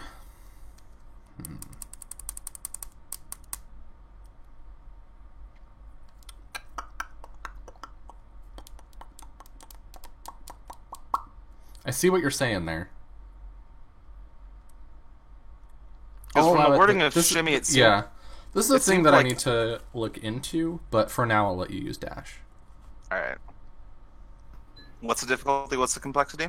Complexity 1, difficulty 6. All right.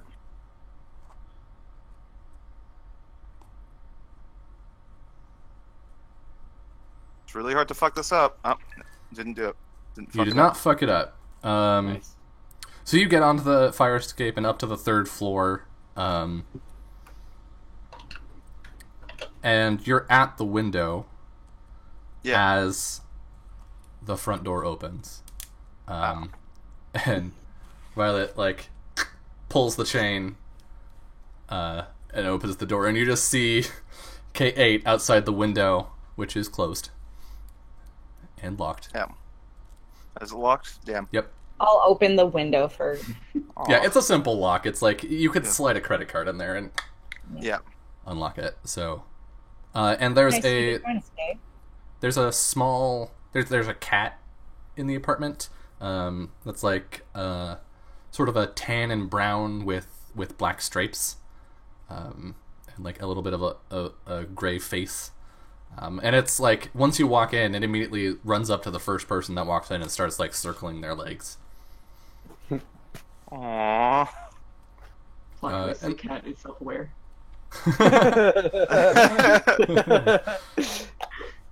The apartment itself is kind of a pigsty, honestly. There are like clothes everywhere. It's small. I think it's like there's a central entryway space, and then off to our right is a little kitchenette, and off to our left, without a doorway or anything, is like a bed in its own little nook, and then there's a door that leads to presumably a bathroom. There are dirty dishes in the sink. It smells awful. I'm gonna try and find some cat food. Okay, yeah. I figure that's why the cat is acting like that. So Yeah, that's I'm not even gonna make you roll for that. You can find some cat food like under the sink. All right. I'll feed the cat. I'll do the dishes. Okay,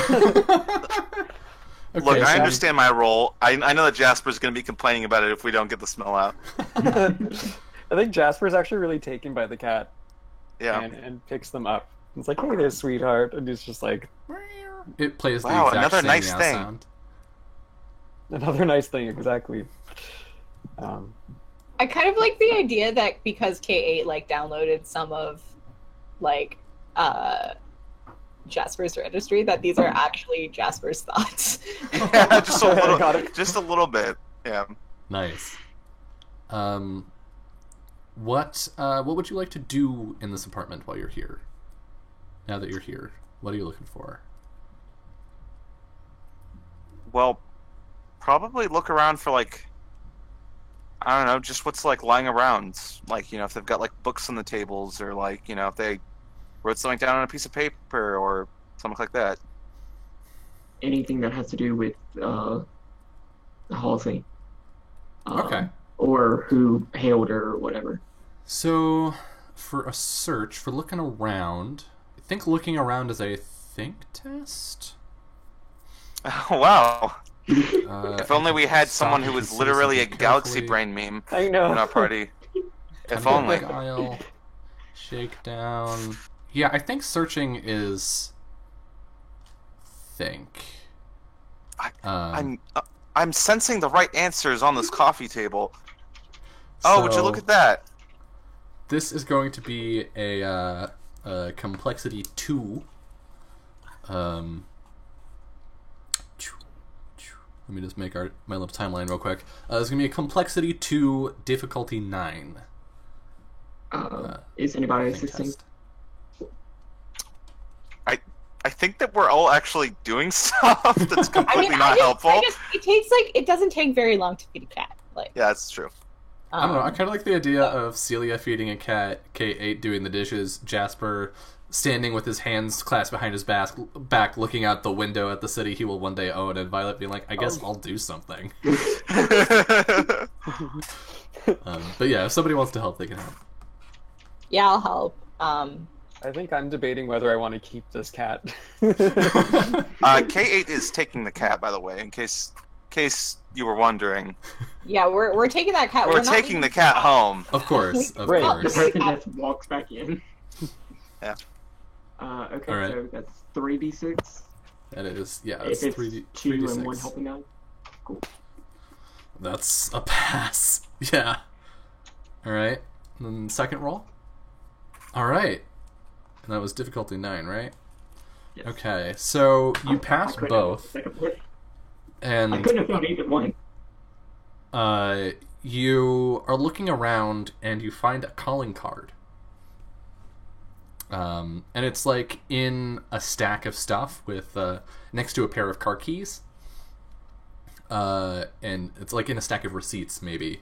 And it's a calling card that is embossed with like gold ink and sort of like a cream cardstock.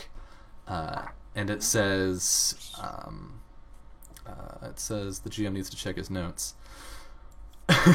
It says Heidi Dillinger, actress of the people. And I think, I pull out my book. Forward. yeah, the book does have a forward from Heidi Dillinger. I think with that, one, I'm going to give you all some experience, so you can each take a point. But two, I And think shimmy, yeah. this is where we're gonna stop for the day. So yeah.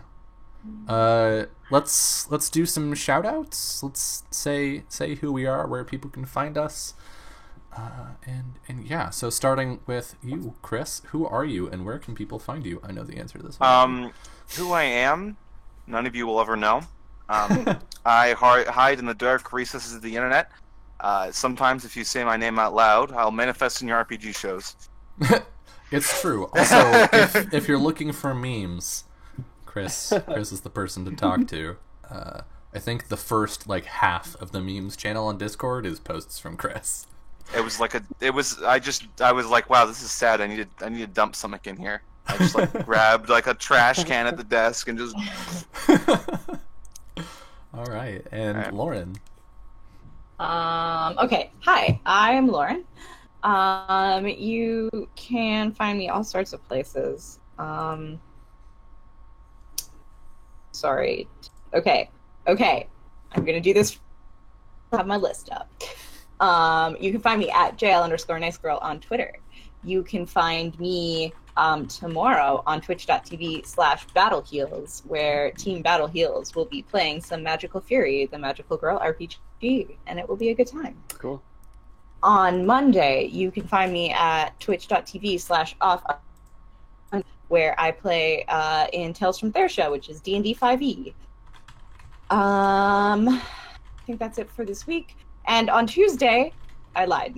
On Tuesday is our new episode of Too Many RPGs, a podcast about RPG shows, will be coming out. Episode 2, we're talking about encounter role plays, Star Wars The Dark Side with GM Strider. It is very goofy, and it'll be a good time. That's me. Awesome. And, Connor? Hey, I'm Connor.